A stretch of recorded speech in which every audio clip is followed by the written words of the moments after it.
Alrighty, well, welcome everybody. This is our Guassage webinar today. Hopefully you're in the right place at the right time. We're gonna go ahead and start with just a real quick little warm up stretch, just kind of move our muscles a little bit to wake up our brains and our lymphatic system before we get going on this. So make sure that you're in a comfortable position. I want you just to sit back into your chair, put your feet flat on the ground, get everything out of the way here. Let's just take a quick second, just kind of center and bring ourselves aware. So just placing your palms into your hands, palms facing the ceiling, stacking your shoulders right over your hips. Close your eyes and let's just take a couple nice slow deep breaths. So nice slow count in. I want you to feel your belly rise, your diaphragm lift and open, your rib cage expand. Take that breath all the way to the top. Hold it right there. Let all of that oxygen get into every cell in your body and nourish it. And then like you're breathing through a straw, just a nice slow exhale, just as long as you took to inhale. And when you think you've got all that air out at the very bottom of your lungs, give me one last little puff, get it out, zip up your lips, and let's take it another nice slow deep breath in. So this one's going to be a little bit longer than the last one, a little bit deeper than the last one, a little bit fuller than the last one. Take it all the way up to the top. Feel your rib cage expand. Hold it. And then just a nice slow exhale like you're breathing through a straw. This time feeling tension leaving out of your neck, your shoulders, your arms, down your spine, over your legs and through the soles of the feet and out into the universe. Let that tension go. We're going to do it one more time. Zip up your lips. Nice slow deep breath in. This one is going to be the fullest, the longest, the deepest one yet. When you think you cannot take in any more air, give me one last little sip at the top and then just hold it.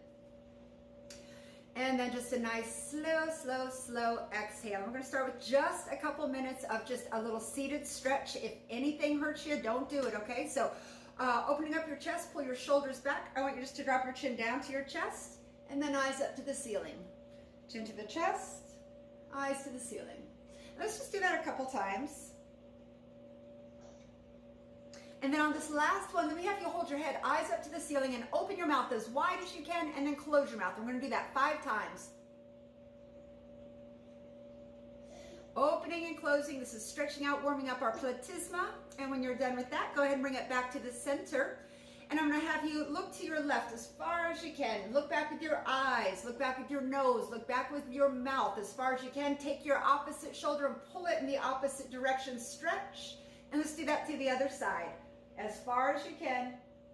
And then let's just go back and forth a couple times.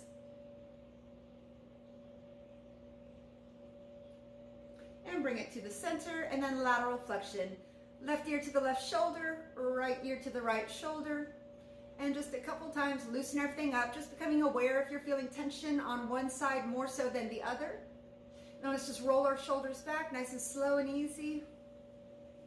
And we're going to roll our shoulders forward, nice and slow and easy. Let's make it a little bit bigger. Just kind of bring those elbows around, really separate your shoulder blades. All right, just bring it to the center. We're just going to cross. Pat yourself on the back, open, cross, pat yourself on the back. Let's just do that a couple times, opening up chest, back. And we're going to just hold this one wide, arms up to a 90-degree angle like a field goal post. Now this is a motion from the shoulders. I want you just to lower your hands down and then take them back. Let's just kind of loosen up that shoulder girdle just a little bit, being aware if one side feels more tense or tight or less range of motion than the other side. Hold this one up. Let's just bring those elbows in. You're looking at the palms of your hand. Then take a deep breath in and bring it in and stretch, squeeze and open. Good. And then just take it down and roll it out. Now let's just separate our knees a little bit wider here. We're just going to get a little stretch through our thoracic spine, through our mid and lower back. So placing your hands on your knees, I want you to round your back, tuck your chin down. And then I want you to lift your eyes up and you're going to bring your chest forward. Chin down, we're going to exhale. Eyes up, chin up, and then you're just going to lower your chest down. Good. And just a couple more times. Get just a little bit more me in there. All right. So on this last one, we're just going to hold it down. Your eyes are looking up towards the ceiling. Your chest is open. And all I want you to do is slide left and right. Lower your chest down far enough until you feel that stretch into your low back and a little bit into your hips. And then just round your back and slowly roll it up. Take a nice deep breath in, reaching both arms overhead. And then just stretch and lean to the side. You're going to grab hold of your wrist. You're going to pull from your shoulder, you're going to pull from your elbow and from the wrist. Let synovial fluid get in and lubricate each of those joints. And to the other side, grab your wrist, pull it across. And then bring it to the center. Let's go ahead and interlace those fingers. You're just going to push your palms out until you feel a stretch across that palmar surface of your hand. And bring it all the way up, pulling your elbows behind your ear. And again, just a little tick-tock, side to side. Really opening up through that mid-low back. All right, bring it to the center. Those arms are going to be back in front. Rotate your palms toward the ceiling. I want you to grab 4 of your fingertips, and I want you just to pull them down into a little stretch. And let's do that on the other side. Grab your fingertips and then pull them down into a little stretch. You might notice one side feels tighter than the other, just being aware of where you hold your tension patterns. Interlace those fingers one more time. Big stretch. Inhale up and exhale out. All right, you guys. So welcome. This is our Guassage class, and I am just so in love with this technique, and I absolutely can't wait to share it with you. All right, so before we get started here, everyone should have been emailed your manual, and it is 5 pages long. Looks like this. So if you are on a Mac computer, it's going to look a little bit different. So you just have to, I put the instructions on the email, but you have to convert it over to a PDF before you can print it out. But if you have any problems with that, the instructions are in the email. Also, hopefully a lot of you have gotten your gua sha stone. But if you haven't, it is on the way. And so if it doesn't arrive in a week or so, I mean, mail is really slow. You just let me know about that. Other than that, for this class, we are going to need a hand towel. You're gonna want like a tube top or some type of wrap so that you can work your chest. We're going to learn some really great chest techniques. We're actually going to learn gua sha for the entire body, but you will need your skin exposed once we kind of get into the technique portion of it. So a towel. You will need a lubricant of some sort. So lotion, cream, oil, or gel. Like an oil is going to be your best bet on this one. You want something that is going to give you contained viscosity or slip on your skin so that you don't get to pulling. Yeah, and then maybe just a hair tie. All right, so that is what we need to get started. You want to make sure that you've got water right nearby. And if you have not drank a lot of water this morning or afternoon, wherever you're at, I want you to really start drinking some water while I'm lecturing. This is a really deep detoxifying treatment, and it can make you feel kind of gross, especially if you're getting over sickness or anything like that. It's just really going to do a major detox on your body. So just make sure you're drinking lots of water while we're lecturing. All right, so for those of you who don't know me, welcome. My name is Cheryl Miller. A lot of you know me as Zen Miller. You can call me whatever you want. And after we are done here today, I will be emailing you again, but this is going to be a YouTube version of this webinar, so you can watch it again whenever you want or whenever you just want to hang out with me. But anyway, so my name is Cheryl, and I'm up here in Seattle, Washington, and a little bit about my background and kind of how I came up with this technique, which is going to be very different than anything you've learned before. Is my background is first and foremost, I joined the military, served 20 years in the Air Force. One of those jobs was as a cardiorespiratory therapist, so I learned all the inner workings of the body. I've also been a fitness instructor for 34 years. I've taught around the world and on cruise ships. I love it. I think fitness is imperative in our field. If you are going to stay doing this job for any length of time, we do it's a highly repetitive motion, and you can get a lot of injuries, so you've got to stay fit or stretch daily. A lot of my techniques, I show how to stretch while you are working so that you don't get those repetitive motion injuries. But anyway, so respiratory therapy, I've been a fitness instructor, and then I'm also a massage therapist, and I've been a massage therapist for 25 years, which I love. I absolutely love the muscles, joints, ligaments, tendons, and bones of the body. I live, eat, and breathe to have a better comprehension and understanding of the body so that I can help my clients. And then about, 15 years ago, I became an esthetician, and I loved it. That's when I really found my love, was with skin. Like, I love everything about the body, but the skin is truly my passion. But in all of my techniques, I incorporate elements of fitness, elements of respiratory therapists, and definitely elements of massage. So you're getting a really well-rounded technique here, grabbing elements from each of those. Other than that, I'm also an energy healer, so I also bring in a little bit of energy work into my techniques as well, and a medium. So that is me. I absolutely am insanely in love with the body, and I'm so excited to share this technique with you. So hopefully you have printed out your manual. We're going to go ahead and flip it on open to our first page. I also wanted to let you know that I've got three wonderful people on this webinar with me. The first one is going to be Carrie Perkins. She's going to be our moderator today. So if you have any problems or questions, you can just send her a little chat message, and then she will relay that to me. And then secondly, it's going to be Tiffany. And can you wave, Tiffany? Tiffany Roy, she's down in Louisiana. And then hopefully Lisa is here as well. She is in, she's in North Carolina. Anyway, this technique that we're going to be learning today, Guassage, is a technique that I had been touring the country for the last 2.5 years, 3 years now, teaching around the country, which I love. But I retired this technique last November to teach a brand new technique. And so I am training 3 proteges, and that's going to be the 3 people I mentioned, Carrie, Tiffany, and Lisa, and they are going to be teaching this technique around the country. So I'm very excited that this technique will still be available and out there, but this is going to be the last time that I teach this class, so I'm so glad you're here with me.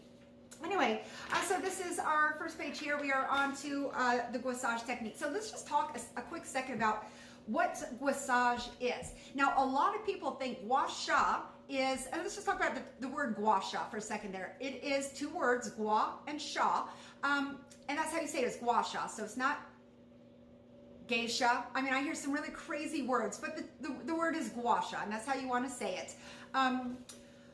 If you don't want to say gua sha, you can say sa. So what the actual ending of that word is sa, it just means toxins or metabolic waste that comes to the surface. Anyway, gua sha has been around forever. It is a technique. Gua sha is a technique. It is not a tool. So it doesn't matter what kind of tool that you're using. Now, hopefully a lot of you got my stones because I have spent years kind of creating this stone and it is perfect. However, it's been around for centuries. So you can do this technique with absolutely anything that you have in your house or in your spa. If you do not have your stone today, I'm going to recommend that you use a spoon. That's going to give you probably the closest feel that you would until your stone arrives. But we're going to go through all of the contraindications as well as the techniques so that once your stone arrives, if you haven't gotten it, you will know exactly what to do with it. Anyway, the practice of gua sha has been around forever, and this is truly traditional Chinese medicine. It dates back over 700 years to where they used to use jade stones to scrape the skin all over the body to get rid of diseases. Prior to that, you know what they would do? It was bloodletting. They let blood out of your body to get rid of diseases. But then the Chinese came along and they decided that you can do this technique and it is going to bring impurities to the surface and flush off any impurities from there. The goal of this is to stimulate blood and circulation. So I'm going to be using the term blood and lymphatics interchangeably. I'm going to just kind of combine those into the fluids of our body. We are definitely going to be moving the fluids of our body in this technique. A lot of you may only know gua sha as kind of like a lymphatic drainage technique where it's very soft and smooth. This is not going to be that. This is absolutely going to be a muscle technique. We're going to be doing some muscle sculpting and also some muscle toning. So get prepared and open your mind just for something a little bit different than what you may think is the normal gua sha. Anyway, the goal of this is to stimulate blood and circulation to the muscles, to the tissues, and to the organs. It is also, like I said, very detoxifying, removing garbage, metabolic waste, and lactic acid out of our muscles. So let's just talk real quick about what metabolic and lactic acid is. These are byproducts that are produced by our body. As an example is, as we inhale oxygen, we exhale carbon dioxide. That is just a byproduct of our breathing, right? So that carbon dioxide is the output of it. No matter what we do, say we go to work out at the gym, putting our muscles through that energy or through those exercises is going to create a byproduct, and that is going to be either metabolic waste or lactic acid, depending on how hard you work. If you've ever worked out so hard, like done squats, you can start to taste lactic acid in your mouth. So the lactic acid that is produced in our body is really quite different than the lactic acid that is produced in nature. So I am not talking about lactic acid we're putting on our face here. I'm talking about lactic acid that is a byproduct of a muscle action. And that's what we're pushing off here is metabolic waste and lactic acid. They're just toxins in our body and we want to get it flushed out. And that's going to be done through our lymphatic system. And that's why our body is mostly water. That's why we really have to hydrate when we're doing any detox treatments, because you don't want to make that person sick by flushing off too much garbage. Anyway, the practice of facial gua sha has recently become popular for both lymphatic drainage, but today we're going to be learning a different approach with using facial sculpting. And this is going to be using my custom bind tool. Many have dubbed gua sha as the Eastern facelift or Eastern Botox for its abilities to smooth fine lines, wrinkles, plump, tighten, and rejuvenate the skin. It can even help with dark circles under the eyes, and it can absolutely help with puffiness.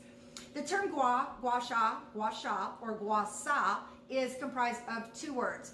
Gua is the first word, meaning to rub or scrape. All right, so when you rub or scrape, you can use anything to rub or scrape. That's why I say gua sha is a technique, not a tool. The second word is going to be sha or saw. Saw or sha is going to be the impurities that come to the surface. So gua sha, it actually became really, it's been around for centuries, but it got really popular in America, I'm going to say maybe 2 decades or so ago. It started off in the chiropractic world, where they would take these big steel rods and they would just scrape it along your muscles. And what you would be left with is a big bruised mess. All right, so that is a bruise. That is different than cupping, where you're just bringing impurities to the surface. This was causing trauma to the muscle.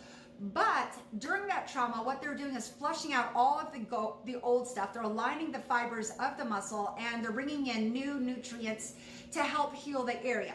So the idea started in that chiropractic world, and then they released it over to the massage therapist world. The massage therapists were able to do it, I'm gonna say maybe 15 years ago. And then it started to filter into the aesthetics world, and that's when I got really excited about it. But just like cupping, like in the cupping world, massage therapists do static cupping. They put a cup in one place and leave it there. In the aesthetics world, that cup is always in motion, because even though we want similar results, we don't want it to look the same afterwards. And gua sha is no different. So we're going to be taking the techniques that started off 700 years ago, moved into chiropractic, moved into massage, and now we're going to be moving it into an amazing new technique to sculpt and re-educate the muscles of our face. Anyway, 2 words. Gua meaning to rub or scrape. Sha or saw is meaning to release energy or to flush out metabolic waste.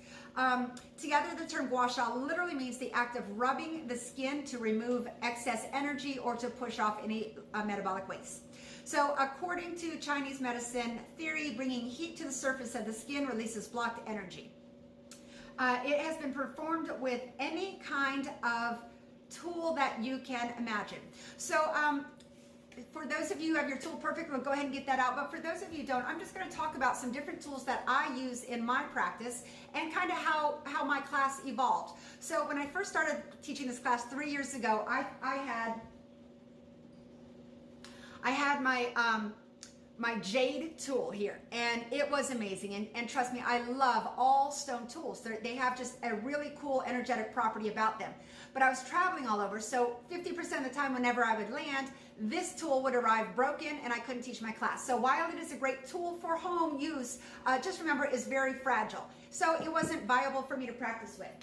So then I switched over to a little tool that looked like this. And this is actually resin, so I can, hit it on stuff and it's not gonna break, which is great, because this type of tool, this shape is called a fish shape. I don't know if you can see that. But it's got all of the edges that we're going to be needing here. It's got my locking tool and it's got my combing tool. However, it wasn't giving me the results that I wanted as quickly as I wanted them. So while this one was great for traveling, I can stick it in my purse, I can work it everywhere, it's fine, but it didn't get the results I wanted. So if you are traveling, if you love this technique, we're going to learn it for self-care and client care. This is one that I keep in my car because I'm always working myself and I know that it's never going to break. The resin ones also come in, in every shape as well, but they're not going to break. So if you're a person like me who drops stuff a lot and you get frustrated breaking things, resin's the way to go for you. So this is the stone that you guys have been mailed out, but it's gone through a lot of different changes before I got to this exact position. When I was first starting out, I had something that looked quite similar, but I needed a little bit more. So I brought in a different one, and this one had all the same edges, but the edges were a little bit too pokey, and so you could injure yourself. I also had this one here, but again, a little bit too pointed. So I really like the rounded edges of my custom cut stone. The last one is going to be, this one I got from a beautiful friend in Utah, but you can see how thick it is as compared to my stone. So the technique that we're going to be doing today is going to require a thin edge. But in my office, I also use like a lot of bowls. Anything that has an edge on it is going to be perfect for this technique. So if you're at home and you do not have your stone at this point, I want you to go grab a spoon. This is going to be the closest thing that we can do to mimic the stone if you do not have it. So aside from doing it for the face, I also do it for the body. In my new class, I have a brand new technique that is a bamboo guasha technique. But some of my favorite tools, this is one that I use at my office all the time. This is just a wooden dowel, cut in half, but it's got a really nice sharp edge here. So when I'm doing it on my clients, I'm using that edge. So just know that anything, a quarter, a bowl, anything that has an edge can be used for guasha. Guasha is a technique, not a tool. So I've got my little one for the face, I've got my medium one for the upper body, and then I've got my big boy that is still just in half, so I can do this for any part of the body. So as I'm doing guasha on the back, I just am doing the exact same technique. So again, we're going to learn the technique today. It can be done with any tool and it can be done with any part of your body. All right, so if you have your tool that I sent you, let's go ahead and pull that out now, and I'm just going to break it down for you real quick to describe the different parts of the tool as we use them. So this edge right here, it is very thin. This is our scraping or our working edge. So anytime that we are going to be moving larger areas, we're going to be using our scraping edge.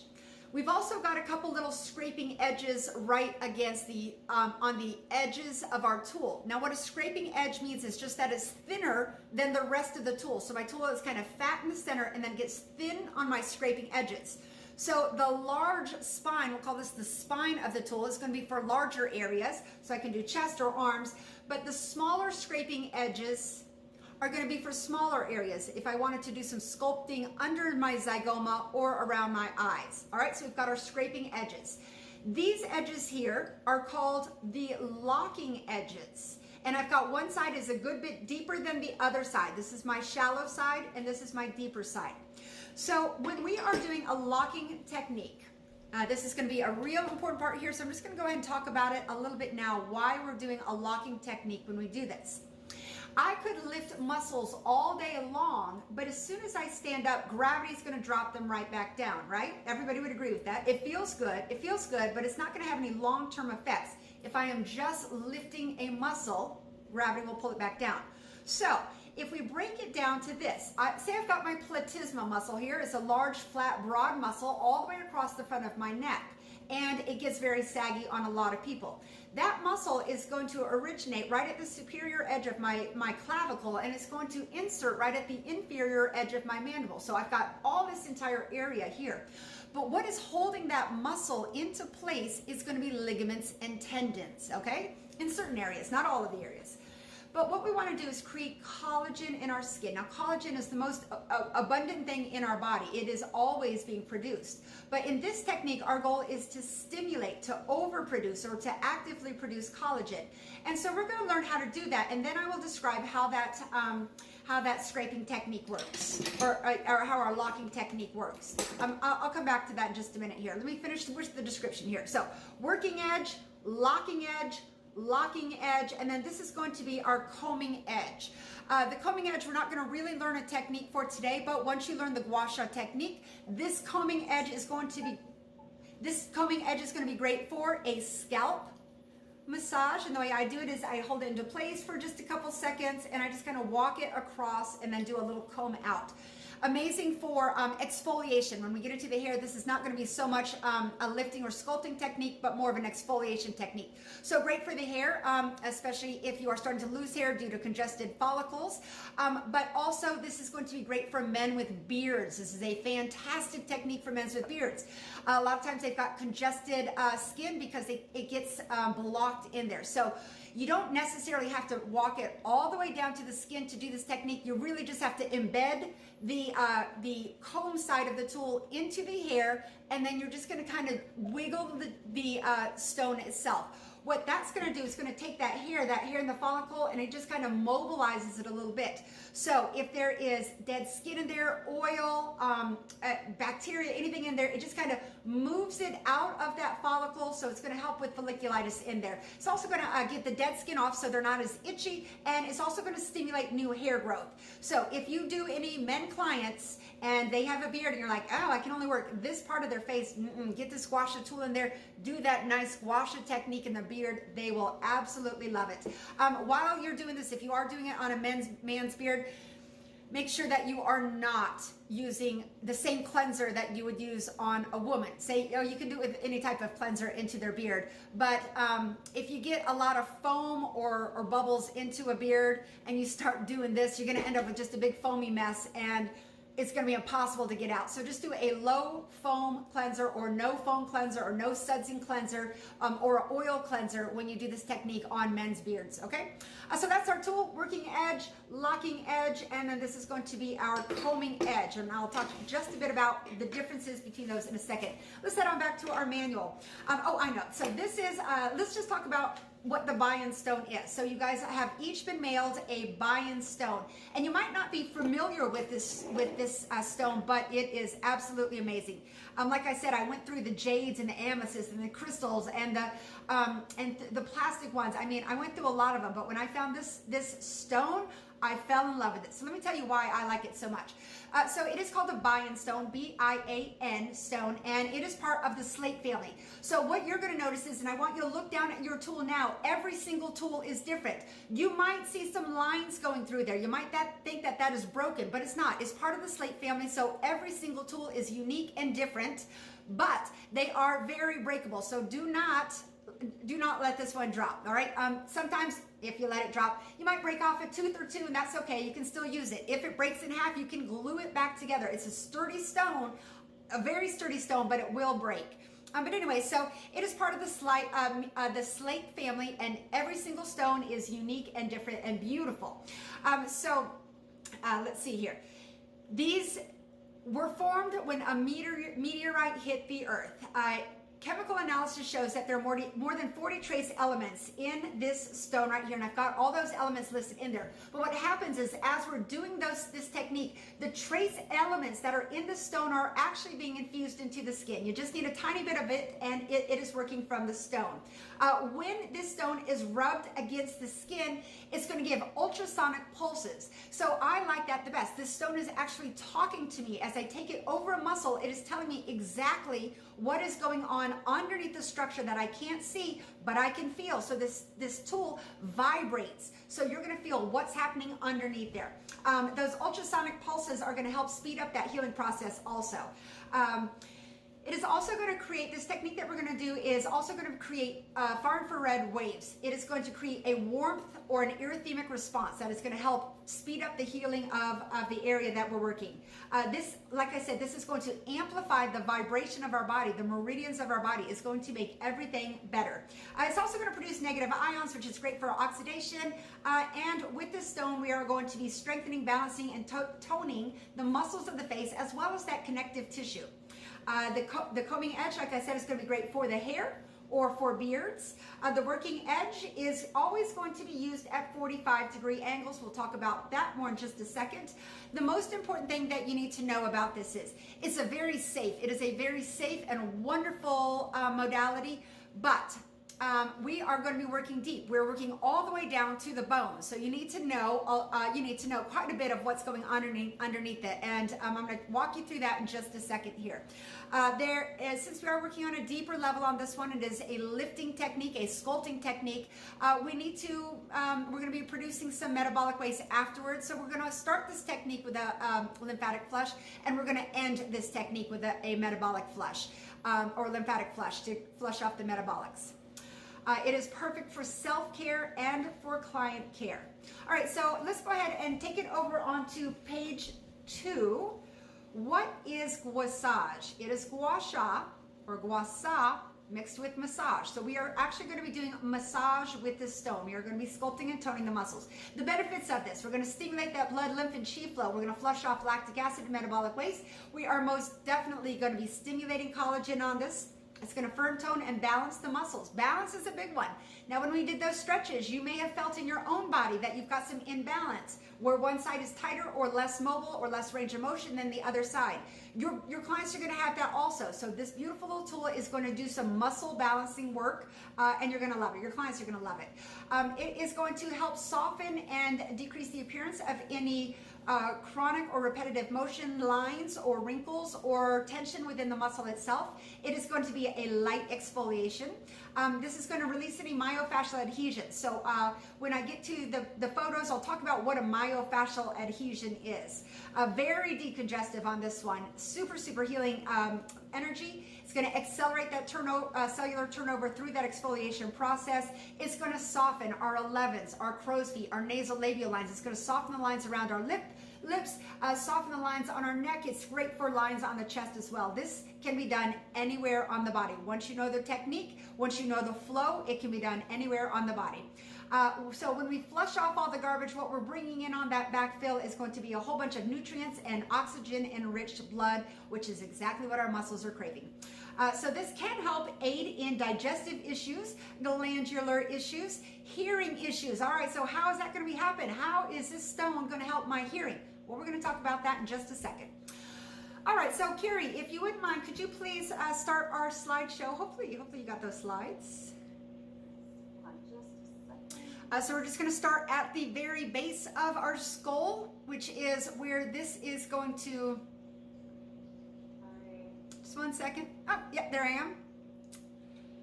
Okay, so you guys, this is where we're starting. Now, I want you to look very closely to those orbital bones, and I want you to look at the structure around the mandible, okay? Because we're going to be working those. Now, one of the areas that we're going to be doing is to lift, to add volume to our zygoma area, the area inferior to on our cheek here. But we're also going to be doing an eyelid lift. So in order to do those techniques, you need to be very familiar with this skull right here. So when I say that we are working on the underside of that orbital bone, you see where the bone is? That is where we're going to be working, is on the underside. You probably have not done this before, so it's going to feel really weird, but just get familiar with this. And if at any time you get confused while we're doing this, you can let Carrie know and she can pull this back up. Okay, so that is our foundation level. So let's go ahead and take a look at our next screen. All right, so this is just an outline of the muscles on the face. We've got 43 muscles on the face, and just like every single muscle in our body, think of it like this. Say you wanted to get a six-pack, right? You wouldn't go to the gym for one day. You would have to go repetitively, and you'd have to do an exercise over and over and over again for your muscles to learn those memories. All right, muscle memory is pretty darn amazing. If you think of it like, say, when you're pregnant, right? Your belly gets completely stretched out. But when you're not pregnant, those muscles go right back into shape, theoretically. Actually, I was in better shape after I was pregnant than before, but your muscles have memory. All right, so now if we're gonna be working out every muscle in our body, right, to try to stay in shape, but we're not gonna be working out the 43 muscles on our face, what do you think is gonna happen to those muscles? I'll tell you, I've been sitting on my butt for the last 2 months, and my butt is flat now. I mean, it's fat and it's flat. So that's 2 months. Now, if I never work the muscles on my face, guess what? They're not going to be conditioned. So that's when you start to get the droopiness and the sagging and the resting bitch face, right? Where you see people look angry. You're not born like that, right? But those muscles, they just get slack and lax over time. So our goal is to strengthen those muscles, to re-educate those muscles, to remind them what they're supposed to do. But that is going to take, it's going to take a little bit of effort. So we are going to be working all of the muscles in the face. And a lot of the times we will be going in the same direction as the muscle, but most of the time we will be going in the opposite direction of that muscle. And that's going to kind of break up any repetitive motion wrinkles or lines. All right, so just taking a look at this so that when I talk about a muscle later on, you'll have a better idea of where we are, and what we can come back to this picture if you need. All right, so moving on to the next picture. All right, so this is a picture, and this is just depicting the meridians of our body. Meridians are just nerve endings or little pathways that allow you to feel different things going through your body. They run vertically through our body like so. So as we're working this, we are working the meridians of our body as well. So it's going to make changes. While we're working those meridians of the body, they're going to be affecting everything in our digestive tract. All right, next picture, please. All right, so this is where it gets really interesting, really good. Okay, so if we think about muscles in the body, if I've got my bicep muscle right here, it is attached at my shoulder and my elbow. So if I want to flex my muscle, all I do is contract that muscle, and it is being contracted from that ligament and from that tendon, right? Now, if I wanted to ask my arm to smile, it can't smile. All it can do is flex and extend, flex and extend. It's the only thing that it can do. And that is held in place by ligaments and tendons. The muscles on our face are completely different, so we're going to be treating them completely different. Whereas my muscles were attached to ligaments and tendons, the face isn't like that. Our muscles on our face are attached directly to the bone, all right? So that means in order to work the attachment points of those muscles, we need to work down to the bone level, right? Yeah, of course. So here's the thing about our muscles. They are not being moved by ligaments or tendons. What they're being moved by is nerve endings. So let's just talk about our central nervous system for just one quick second here. Our central nervous system is at the top of our head, and this has all of our nerves that are affecting our whole body. Those nerve endings, I want everybody just to find your earlobe, touch right behind your earlobe at the most lateral aspect of your mandible bone. You're going to feel a soft spot right there, okay? This area is an area that you never touch hard, and I say never touch it at all during your facial, because this is where those nerve endings are going to come out, and what those nerve endings do is wrap around our face. So you can see how they wrap around our face.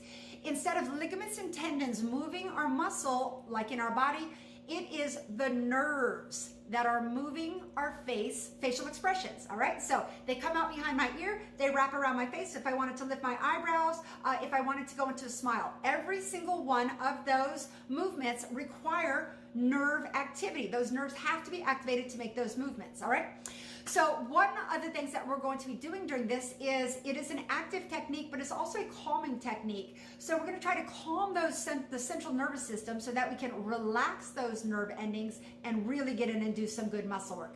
Anyway, I can't tell you exactly where these nerves are, because just like any other thing in our body, everybody's different. So the thing is we just have to know the anatomy and physiology of the face before we go in and start sculpting and moving things around. So let's just talk one more second about these nerves. If you've ever worked on anybody who has Bell's palsy or has had a stroke, right? With the Bell's palsy, it's a virus that comes in, lasts about 6 weeks, and it literally paralyzes one half of your face. So what it's doing is it's coming in right here, and it's paralyzing just one half of your face. And it stays in for about 6 or 8 weeks, and it naturally kind of moves its way out. But that just shows you how important taking care of the nerves on your face are, because when they have problems, you're gonna be paralyzed. So with Bell's palsy, we can do a lot of work on that, a lot of gua sha work, a lot of cupping work. I also do some microcurrent for anybody who has got any paralysis. If you have a client who comes in and they've had a stroke, you're not gonna get that mobility back through the muscles. You're not gonna get those nerve endings back, but you can still work it and keep things moving. Like if the muscle's not moving, it is gonna atrophy. The muscles in our body atrophy even after just 3 days. That means they start to get smaller and weaker. All right, so if we're not working these muscles of our face, they are getting smaller and weaker. Let's see, I think that is it for nerves. Yeah, okay, so next screen, please. All right, so now this is a big one as well. You can see we have got a lot of vascularity on our face. Our big boys here are going to be down in our neck, our aorta, our jugular, and carotid. But as you can see in the face, we have got thousands of vessels, both oxygen and deoxygenated blood working through our face. So when we do this technique, I'm going to be talking about a lot of contraindications. I just want you to know that this is never going to be done over a vein or an artery that is distended above the surface of the skin. We'll talk about that more a little bit later, but I just want you to be aware of the vascularity of the face. Okay, next screen, please. All right, so another thing that we are going to be working is our lymphatic system. And that lymphatic system in our face is going to be running right alongside our circulatory system. So when we're working our circulatory system, which we are also working that lymphatic system, which is why we're going to start with a lymphatic flush. We start it and we finish this technique with the lymphatic flush. So again, this is just a general depiction of where your major lymph nodes are. What a lymph node is just like a little filter, and you've got all these vessels that are coming into that filter. That filter cleans out all the garbage and pushes out, good lymph, clean lymph to help keep our body healthy. Anyway, these are our major lymph nodes of our face. We will also be accessing the subaxillary lymph nodes underneath our armpits. Okay, so next screen, please. All right, so this is a good one also. A lot of people talk about fascia or fascia blasting or doing anything with your fascia, and that's great. But this, again, the skin on the face is just a little bit different than the rest of the body. So in the rest of the body, I have got fascia that wraps around my muscle individually so I can move it in a lot of different ways. It kind of like holds it into place and gives it strength. However, on the face, fascia is a lot different. It is very thin. It is so thin, it's moving with our skin. In the rest of the body, they kind of move separately. On our face, they are so thin that they are moving together, which means if you've got a line or a wrinkle on your face, it is not only the skin that is causing it, it is that underlying connective tissue, our fascia, that is being affected as well. So when we do this technique with guasha, just know that we are working both the fascia as well as the skin. As far as the only area that has a little bit thicker fascia in our face, it's going to be our buccinator, and that's going to be if you suck in your cheek. Right there, that's going to be where fascia gets a little bit thicker. So why is this important? Because whenever we're doing these techniques, if we're on an area that is a little bit thicker, we can go a little bit heavier. But when we get to bones or joints, we're going to thin out our guasha technique. So just being aware of where the fascia is, where the arteries are, and where those bony structures are. All right, next one, please, Carrie. All right, and this is just a depiction of the skin. You've seen this one a million times, but just know as we're doing this technique, we are moving the lymph, we're moving the blood, and we are moving every single layer of our skin, which is going to be housing everything that is in that picture. So this is going to be a great technique if you've got congested pores. We'll talk about that a little bit more later, but know that we are moving our oil glands and all of the structures underneath as we are stimulating collagen. Next, please, Carrie. All right, so I said as we do this technique, we are going to be affecting pretty much every part of our body. And this is going to be done through reflexology. Just like we've got reflexes on our hands and we've got reflexes on our feet, we've also got hundreds of reflexes on our face, along with those meridians. So this is just a quick little depiction that shows every single part that we're going to be doing for the face is going to be directly affecting our digestive system. And this is true for a lot of techniques. So say you went in for a massage. When you come out of your massage, you're going to be feeling a lot thirstier and a lot hungrier because it speeds up the process of our digestive system, and this technique is absolutely no different. So when I bring a client back for this technique, the first thing I'm going to have them do is drink water. They're going to need to drink at least, I generally have them 4 to 8 ounces before they even go into their appointment because it's very detoxifying, and I want things moving easily in their body so that they aren't feeling sick afterwards and I'm not causing any damage. So hydration is a big part of this. Again, if you are not drinking, start drinking now before we do this technique. Anyway, so there it is. Those are all of the reflex points that we'll be working. Okay, after that, we are ready for a technique. Okay, so you can go ahead and take off the pictures now. All right, you guys, so let's see. I talked about the benefits of guasha, but now I'm going to be talking about the things that we need to avoid. This is a very active technique. It is an amazing technique with incredible results, but you need to know what you're doing because you can seriously, seriously harm somebody or injure somebody with this technique. So let's go ahead and open up our page to the things that we are going to avoid while we're doing this technique. The first one, psoriasis, moles, pimples, warts, melanocytes. All right, so if you do this technique and somebody has a big old comedone on their face and you scrape across it, guess what's going to happen? It's going to squirt in your eye. So you're going to avoid anything that is above the surface. I also have in there moles. I will tell you a true story so that you do not do this one. I do this technique on every single part of the body. Well, one day I was doing it during a massage, and I'm doing my technique as I'm going along, not really paying attention. And this gentleman had a mole on his back. Well, that mole had a little bit of a lip on it, and I caught my tool underneath the lip of that mole, and I took the mole off. I literally took the mole off of my client's back. And if you've ever taken a mole off, hopefully you haven't, it squirts like a geyser. So here I'm trying to find the mole and stop the blood, and it was a mess. So if there's anything that is elevated above the surface of the skin, a birthmark, a mole, or anything like that, you're going to avoid it. Is everybody clear on that? Okay.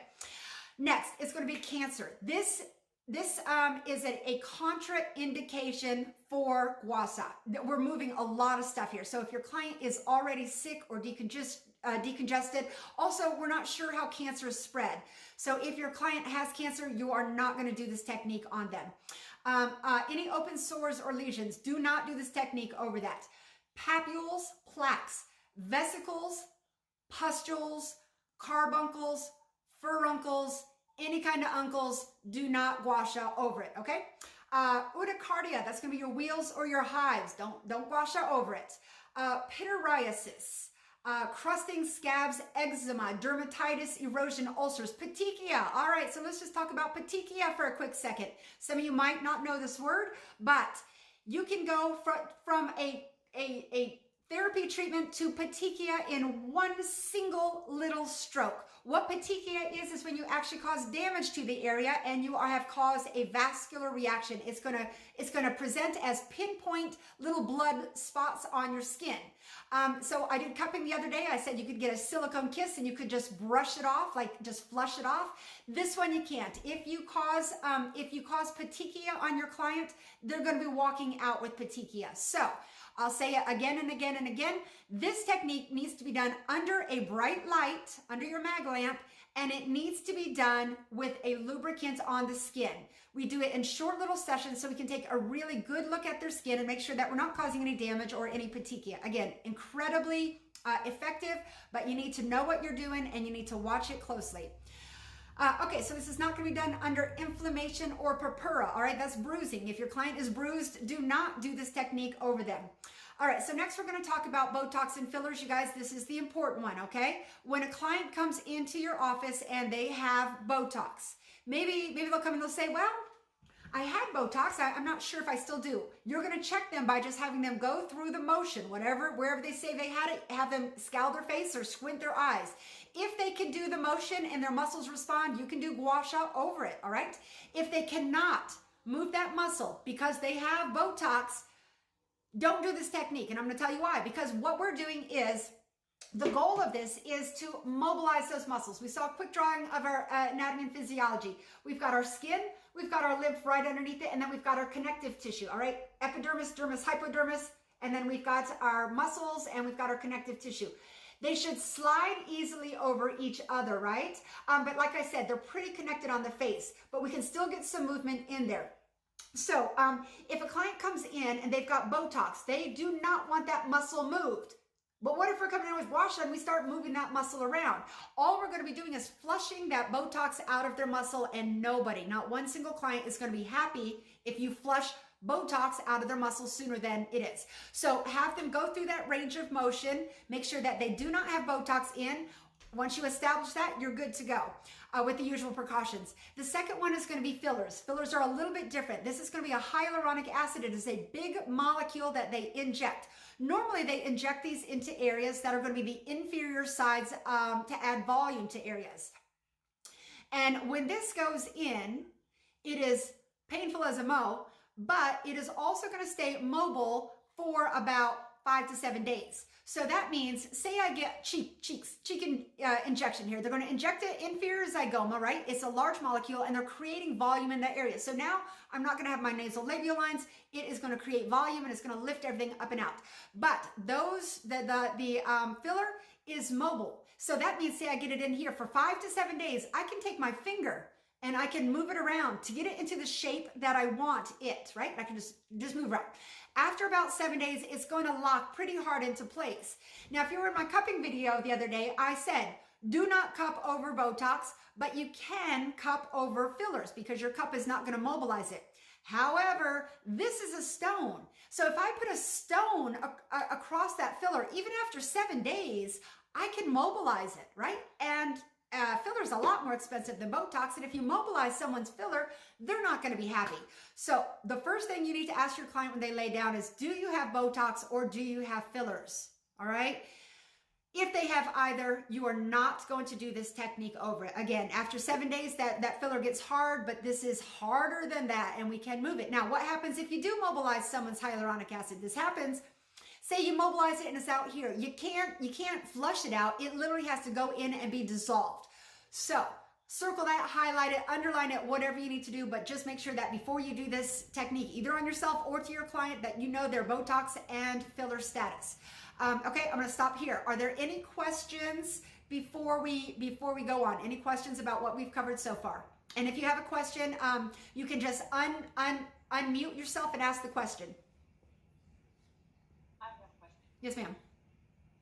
You mentioned for cancer patients, or does that go for like current cancer, or once they're in remission, you can?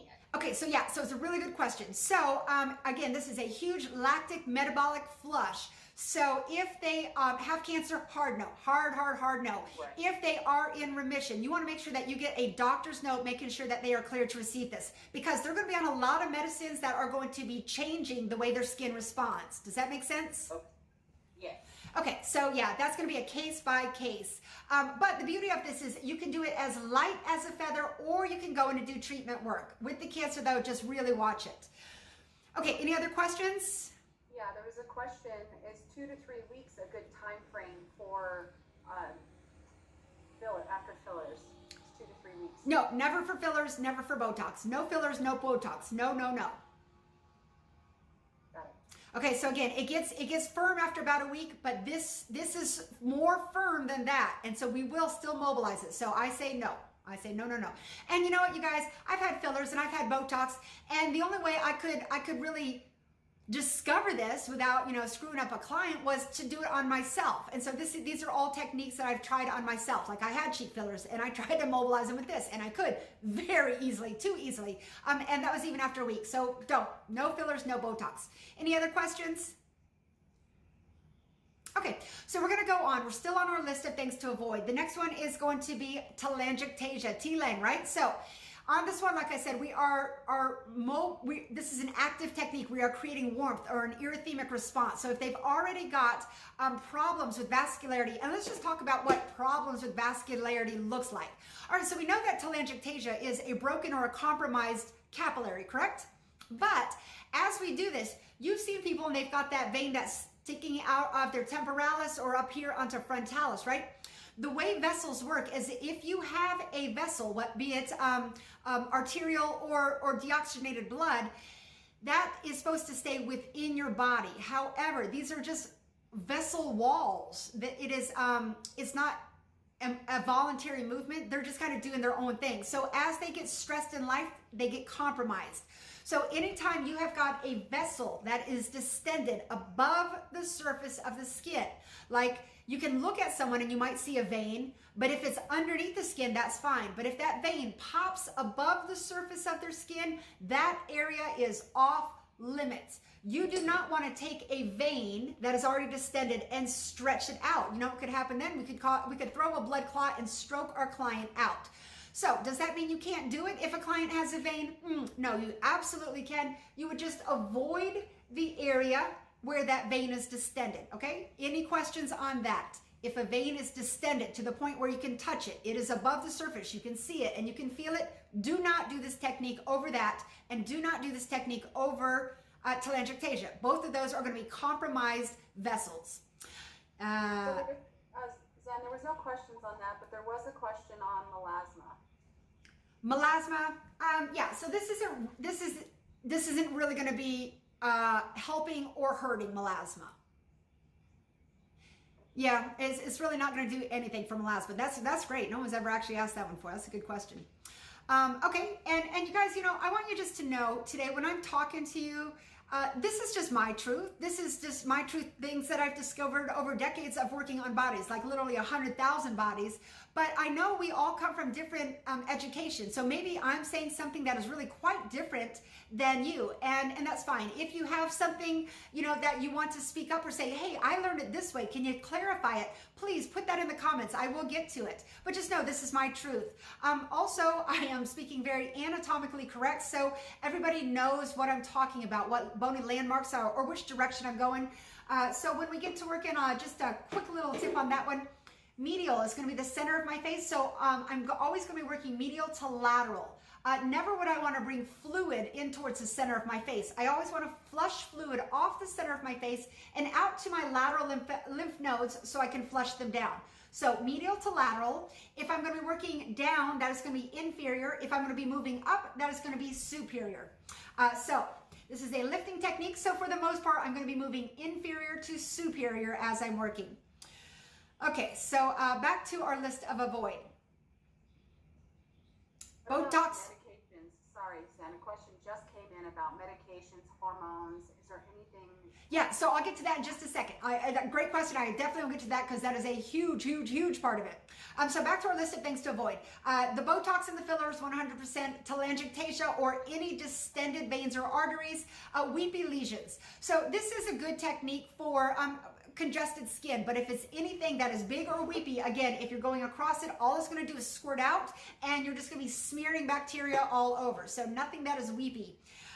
This is not going to be done over any superficial veins or arteries, any open wounds, or any compromised skin.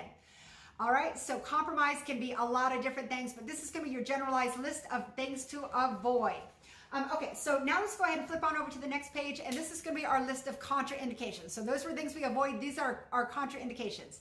Very, very, sorry, the hair in my mouth. It's a very, very safe form of treatment here, but it's not for everybody. So as far as medications go, any medication that you take, not only medications, but say your client comes in, I'm in Seattle, right? Weed's legal here. I've got people coming in after happy hour because my spa was, I moved to home now. My spa was kind of like on a main strip when there were lots of happy hour places nearby. People go have a quick little drink or two and they'd come in. So drugs or alcohol, that is definitely going to change the way your skin responds. We are creating an erythemic response on this. So I'm not going to go into every single medicine, but just know you need to know their medicines that they're on. So if it's the first time you're seeing them, of course you're going to have their health intake form. And I have a really great health intake form. It's like 3 or 4 pages. So it's one that I use for this. So if you would like, actually, you know what? I'm going to go ahead and add that when I send you the YouTube video replay of this. I will add that in there. But it's a very thorough intake form. But, and again, that's the first time. But every single time my client comes in afterwards, I need to ask them every single time, have your medicines changed? Are you doing anything different? And a lot of times people are just, you know, so such a hurry, they're rushed to get in, they're in a hurry to get undressed, and they just go, yeah, no, I'm good. And then about halfway through, they'll go, oh yeah, I forgot to tell you, I had a stroke. And so ask those questions beforehand so you're not surprised. Here's another true story, and hopefully this will not happen to you. One of the biggest things, one of the biggest contraindications is a medicine that is going to be thinning our blood. This is a technique where we're moving a lot of blood, and if your blood is thin, it is going to react differently.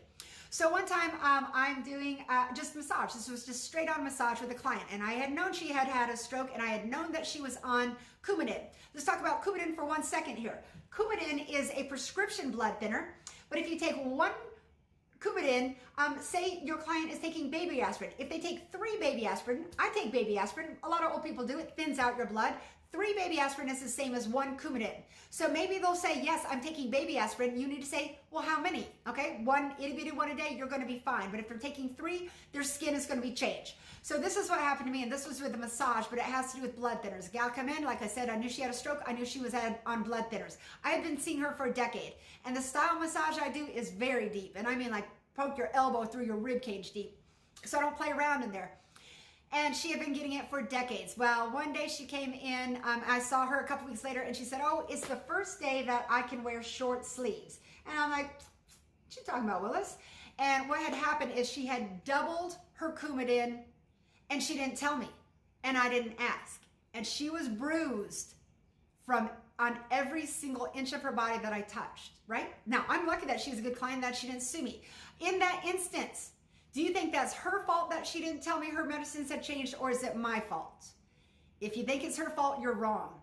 It is my fault. It was my fault. And so I'm going to tell you, make sure that you know the level of medicines that your clients are on. We're going to be starting down low on the décolleté. So we're going to see how their body responds. We're going to see how their body responds in general before we get up to the face. We don't want to start there. We'll always start down low. Okay, so again, as far as medicines go, I'm not going to go into each one individually, but just know, 1, know the medicines they're on. 2, start low, start light, and always work under a good light with lubrication, and you'll be okay, okay? That is just the biggest thing. It's just always working under light with lube so you can see exactly what is going on. If we have a client who is older or deconditioned, their skin is deconditioned, they've got that onion skin is really, really thin, like you can see the vessels under that, you want to go light as a feather. You are always going to work to your client's availability. Whatever level is going to be the best for them. You always start light and you only work to the level that is going to be best for them. Let's talk about a glycated, if a glycated client comes in. Now, a lot of people don't know this word or even what it looks like. Excuse me 1 second. Let me get a little sip here. And if you are not drinking, go ahead and take a sip now too.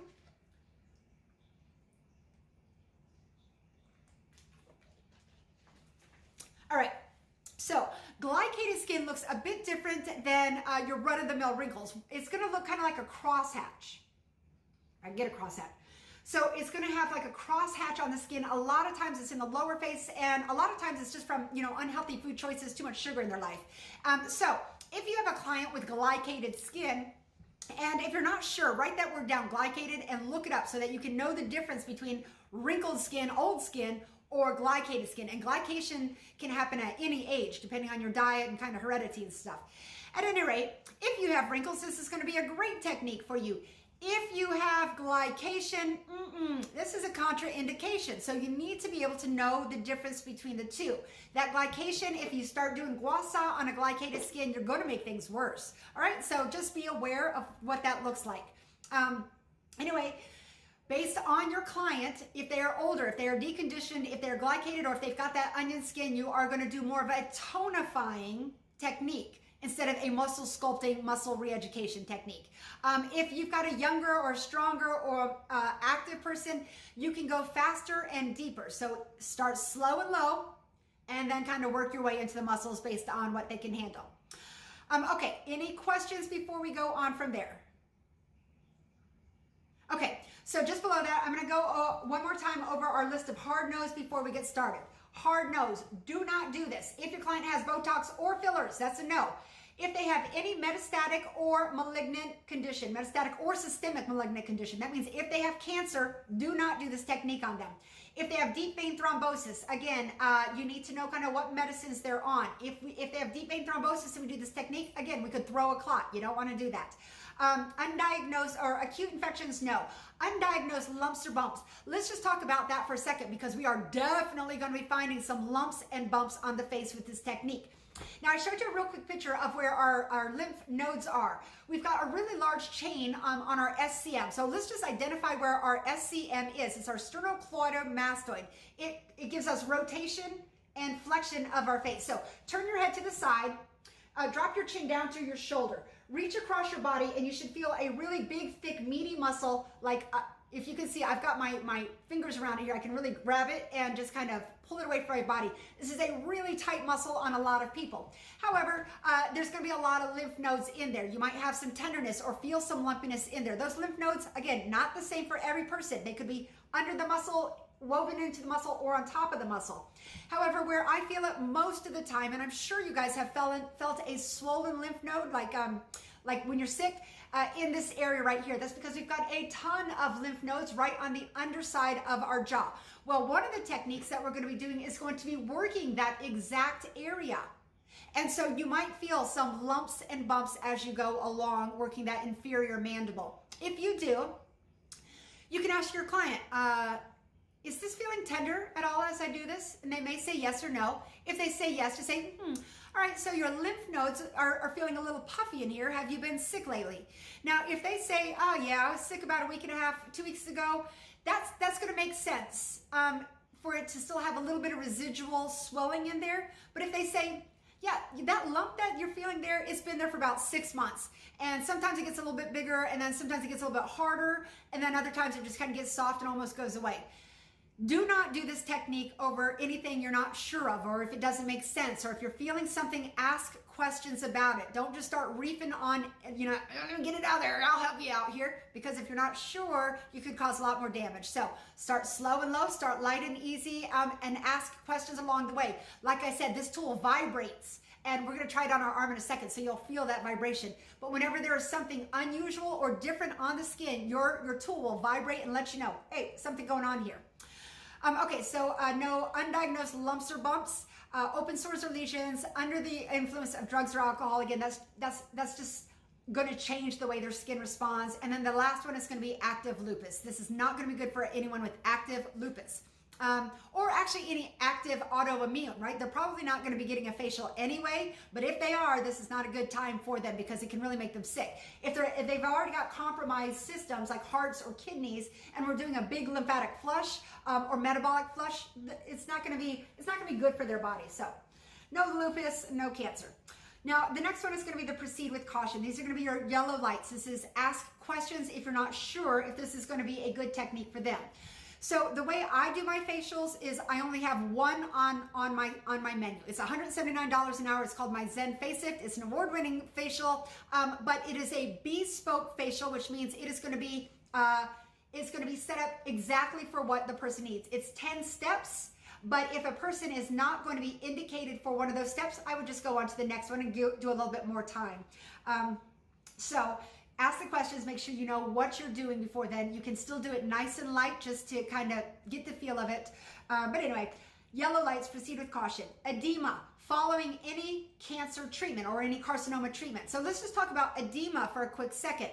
Now, say you just had something super salty, like ham, and you're puffy, all right? So you know that feeling, puffiness in your fingers, puffiness in your face, maybe puffiness under your eyes. That is your run-of-the-mill puffiness. But if a client comes in and they've got pitted edema, that is going to be where their skin actually looks like an orange peel. They're having so much swelling that it looks like an orange peel. You don't want to do this technique over that, but it is going to be great if you just have your run-of-the-mill swelling.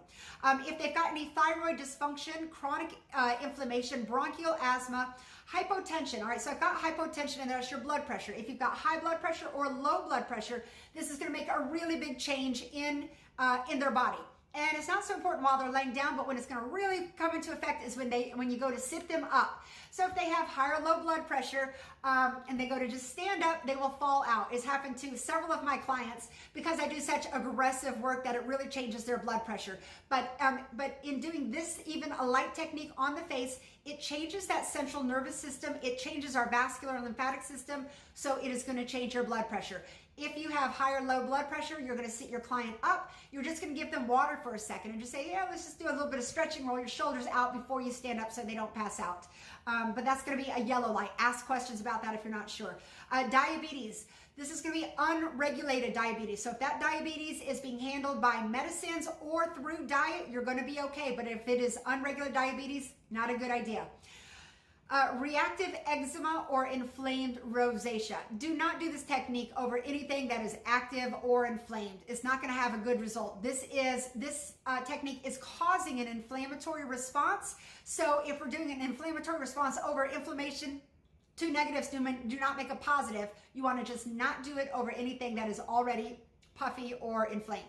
The last one is going to be blood thinners. I'll say it over and over. Know the level of blood thinners. When you do this technique on you, you'll see how effective it is and how quickly that we're going to be making changes, structural changes in there.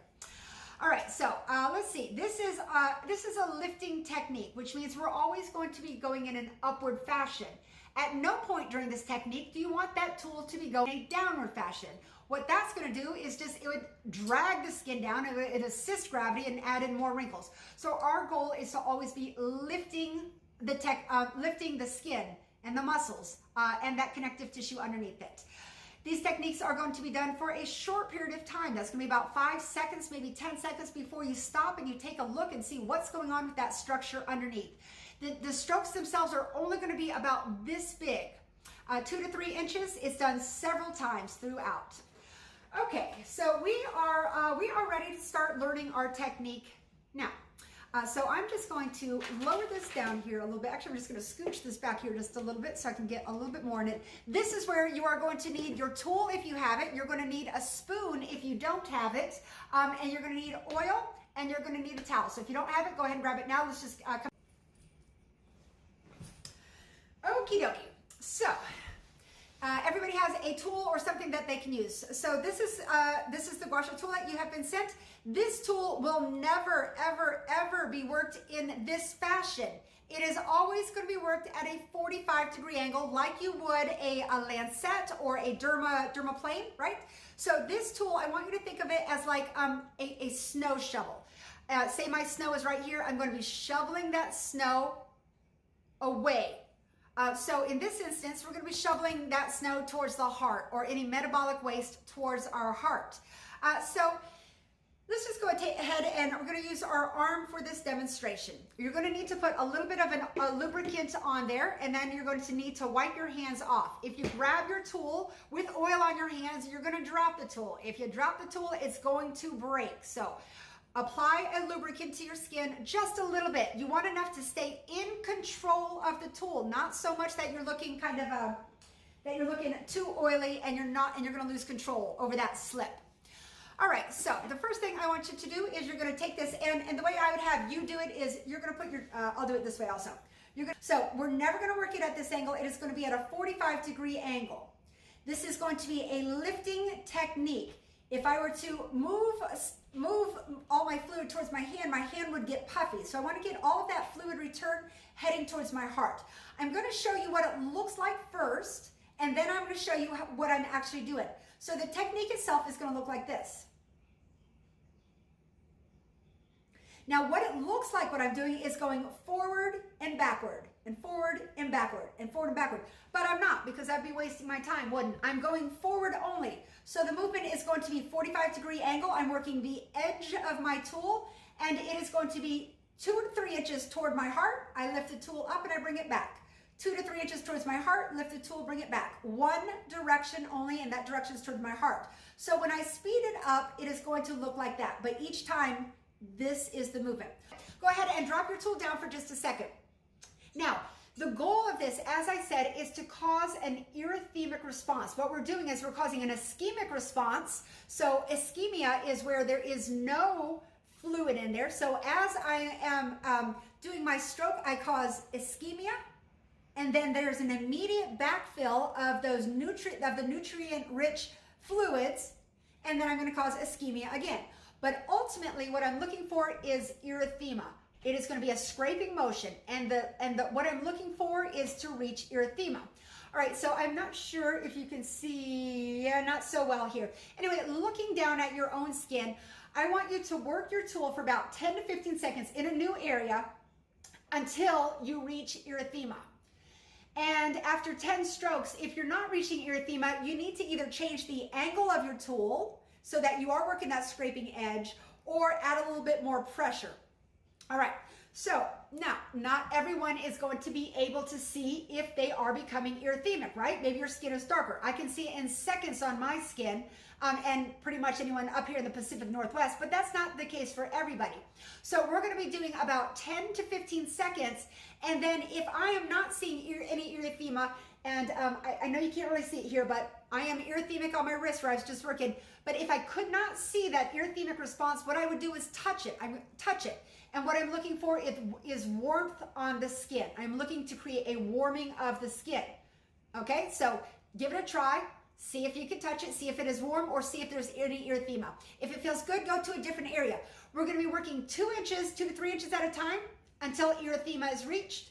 And then I go to the next area until erythema is reached, and then I go to the next area. So what I'm not going to do is this. This is not what I'm going to do. This is not going to be giving me the reaction I want in a controlled manner. This is going to be, it'd be a lymphatic flush is what it is. But I'm looking to do muscle restructuring. So I want to work a small area, 2 to 3 inches, 10 to 15 seconds. I stop and I either look for erythema or I'm going to touch it. And then I go to the next area, 2 to 3 inches. And again, as you're doing it on yourself, if you are not seeing erythema or feeling any warmth, you're not pressing hard enough. We're making muscular changes all the way down to the bone. and I stop and look. Yes, I've got erythema, and then I move on to the next section. Okay, so that is our basic gua sha technique. It really does not get any harder than that. But what we're going to learn now is how to use it effectively on ourselves before we go into using, before we go to using on the face. I want you to get familiar with what it feels like. So just sit back into your chair. I'll lower this down here just a little bit. All right, you're going to cross your foot over. I want you to take your gua sha tool, pull your toes back, and then I want you to scrape slowly the bottom of your feet. So this is the way that you are going to be feeling the vibration of your tool, the vibration. As you're going along, the tendons on your feet, you will feel that tool vibrate. So you can get the difference of what skin feels like, what muscle feels like, and what tendon feels like. So give that a couple try. You can do it on the arch of your feet, you can do it on the balls of your feet, you can do it on the heels of your feet.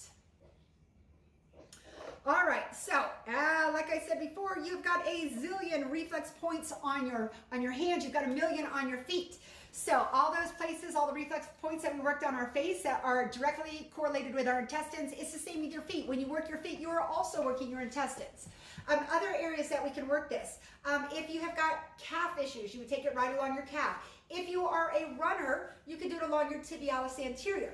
Now, here's the key to doing this effectively, and I need everybody to listen up on this one. Here's the key. This is how you make magic. That muscle, whichever muscle you're working, it needs to be elongated. It needs to be longer. Let's just do a little demo here. So we're going to take our forearm. This time, last time we worked our flexors. Now we're going to work our extensors. I want you just to take your tool with your hand relaxed, and I want you just to do a couple little gua sha strokes, okay? Now what I want you to do is to make a fist, turn your fist down. This is going to lengthen that muscle. It's going to pop that muscle to the surface. Now with that muscle taut, do your technique again. It's got a completely different feel, correct? Everybody feel the difference? So relaxed or taut. Give it a try, feel it back and forth. And again, I want you to get really familiar with kind of the way the tool vibrates, and it's going to vibrate over that muscle. Okay, so our goal on this is to get the muscle taut, pop it to the surface, and then we can get in, do our work effectively, and get out. Let's take it back to our body. So if I am a runner, dip it down here just a little bit. If I am a runner and I've got shin splints, I would be, again, moving towards my heart, but I would just do that same exact technique, moving up tibialis anterior. Say I've got tight IT bands. I would get that muscle taut, and I would just move it towards my heart or towards my inguinal lymph nodes. If you've got tight hips, again, you can just kind of work around your own joints as you do this. Okay, so that's going to be a little bit lower body. Now let's move it up to the areas where we really kind of feel a lot of pain. So we're gonna let's see, if you're wearing a top, let's go ahead and take our tops off now. Ooh. I do have one question. Yes, ma'am. If I may. Yeah. Oh.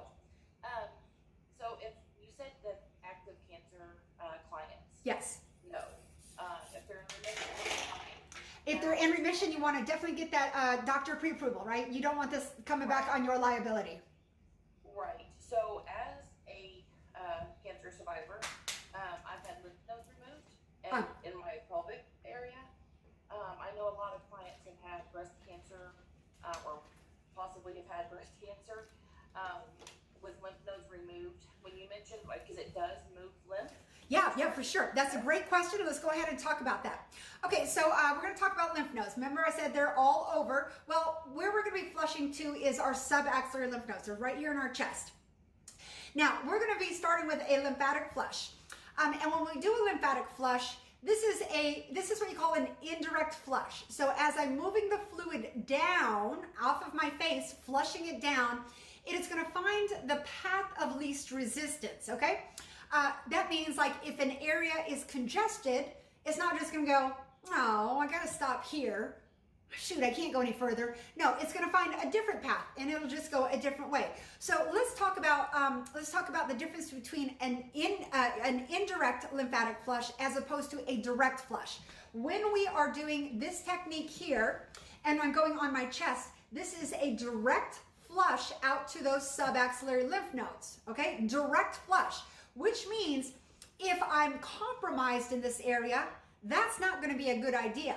But let's break down the anatomy of what that actually means. If you have had some lymph nodes removed, or your client has had some lymph nodes removed, that does not mean, whether they're subaxillary or inguinal, it doesn't mean that they've taken them all. That would never happen, because then you would not have any vascular return or lymphatic return, right? So there's still going to be several in there.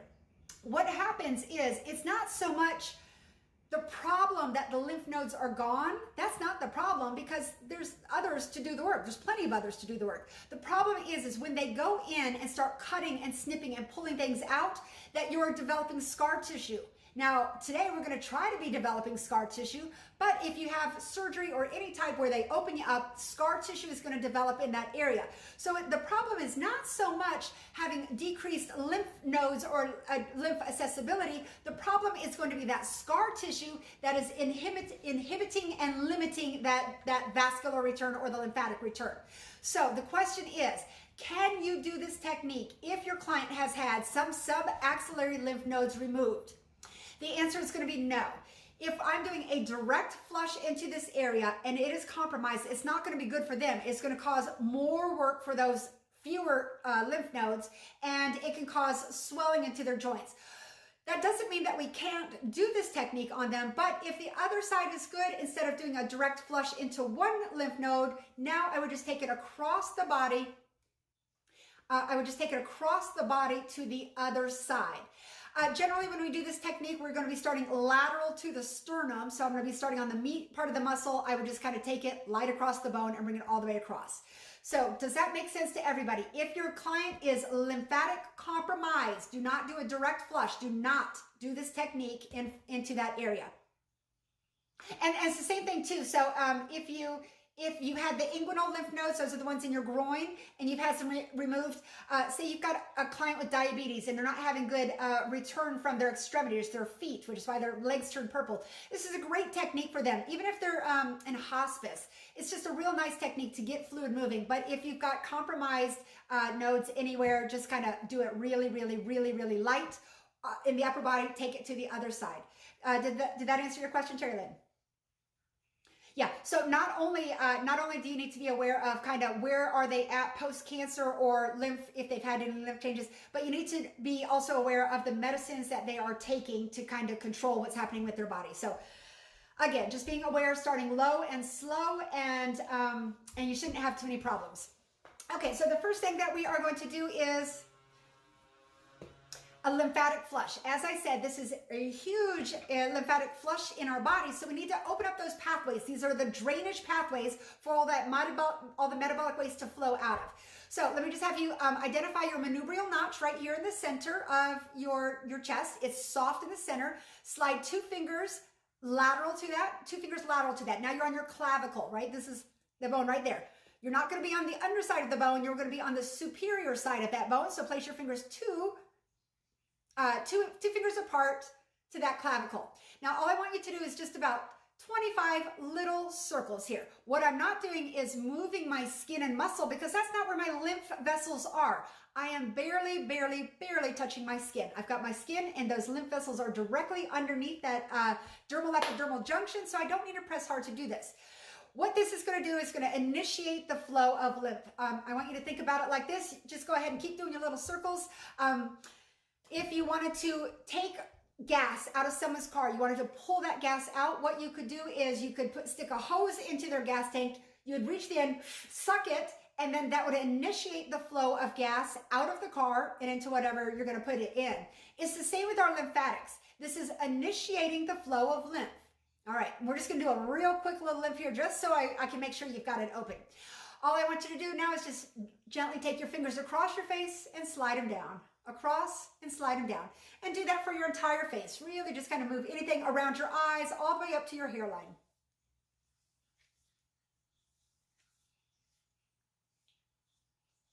Okay. All right, so we're going to be doing that again at the end, but we're going to be using our Guassage tool to do our lymphatic drainage at the end. All right, so the first thing that we are going to do is to start on our chest. So let's go ahead and get our chest lubed up. And I decided to wear straps today so I wouldn't look naked. I look naked. My eyes still look naked. What the hell? Anyway, if if a boob pops out or anything, just let me know because I'm just focused here. Anyway, you want a good lubrication of your medium, whatever medium you have here. You want a good lubrication of it. And let me tell you why, because I've done this. And if you do this, your client is not going to be happy. If you do not put enough lubrication onto your client's skin while you're doing this technique, now you will not be gliding that tool across the chest. Now you will be scraping it and stretching the underlying connective tissue. And guess what happens if you stretch the underlying tissue quickly?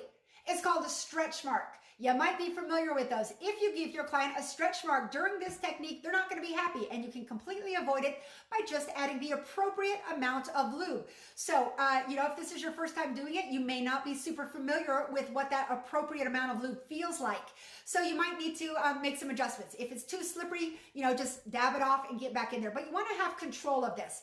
After you apply your lubrication, dry off your hands. Get the oil off your hands. This is a slippery little sucker, and if you drop it, it's going to break. All right, so now I said that we are going to be doing a direct flush out to those subaxillary lymph nodes. So now I want you to come straight down from your manubrial notch, and you're going to be right to your sternum here, okay? So this is our breastbone. I want you to slide your fingers laterally until you go off of the bone until you're on muscle. You're right, it's going to be about maybe 1.5 inches, 2 inches over. This is where we're going to start. Why would we not start right on the bone? Because it does not feel good to have stone scraped across the bone. Let's just talk a quick little second here, about developing collagen. Okay, take your arm, and I want you just to take a finger, and I want you just to run it down your arm like this. Okay, so this is causing a lymphatic flush. We are working our muscles, but we're not stimulating collagen. We're not to that level. All right, now rotate your hand in, and I want you to do the same thing now over your bone. Okay, so over your bone. Now, when I rub on my bone, that is causing like a controlled injury. What we're doing here is a controlled injury that is going to stimulate collagen. This is going to have a nice feel. But now let me have you take your stone, and I want you to do it on the soft part, and then I want you to do it on bone. So you can see when you press harder against something that has a soft surface, you're not going to get a whole lot of collagen. If you press against something that has a hard surface, you are going to develop that collagen, that controlled injury. And I said at the very beginning of this, we are going to we can lift the muscles up, but as soon as we stand up, gravity pulls them right back down. So what we're going to do is stimulate collagen so that those muscles stay lifted, all right? So I said it started here and it ended here. So we're going to be adding collagen in this area to keep that platysma lifted. But in order to do this, we need to get our muscles taut and to the surface. You've identified your sternum. You've gone laterally to your pectoralis major muscle. And now if I were to do this, I want you just to do this right here. From your lateral sternum out to your subaxillary lymph nodes. I'm not going to do one long stroke. I'm going to do a short 2 to 3 inch stroke. My tool is at a 45-degree angle. It's like I'm shoveling snow toward my armpit. All right, now that is going to be a certain feel. If you're in a mirror or if you can see in your phone, I want you to see if that's caused any erythema or redness. Okay, it might a little bit, but this is where the magic happens. When you extend the muscle and you pop that muscle to the surface, we're going to get our results 10 times faster. So for our chest, all we're going to do is reach your arm away from your body. That's going to pop that muscle to the surface. And now I want you to do that same technique. Short 2 to 3 inch strokes, 10 to 15 seconds. Stop and take a look.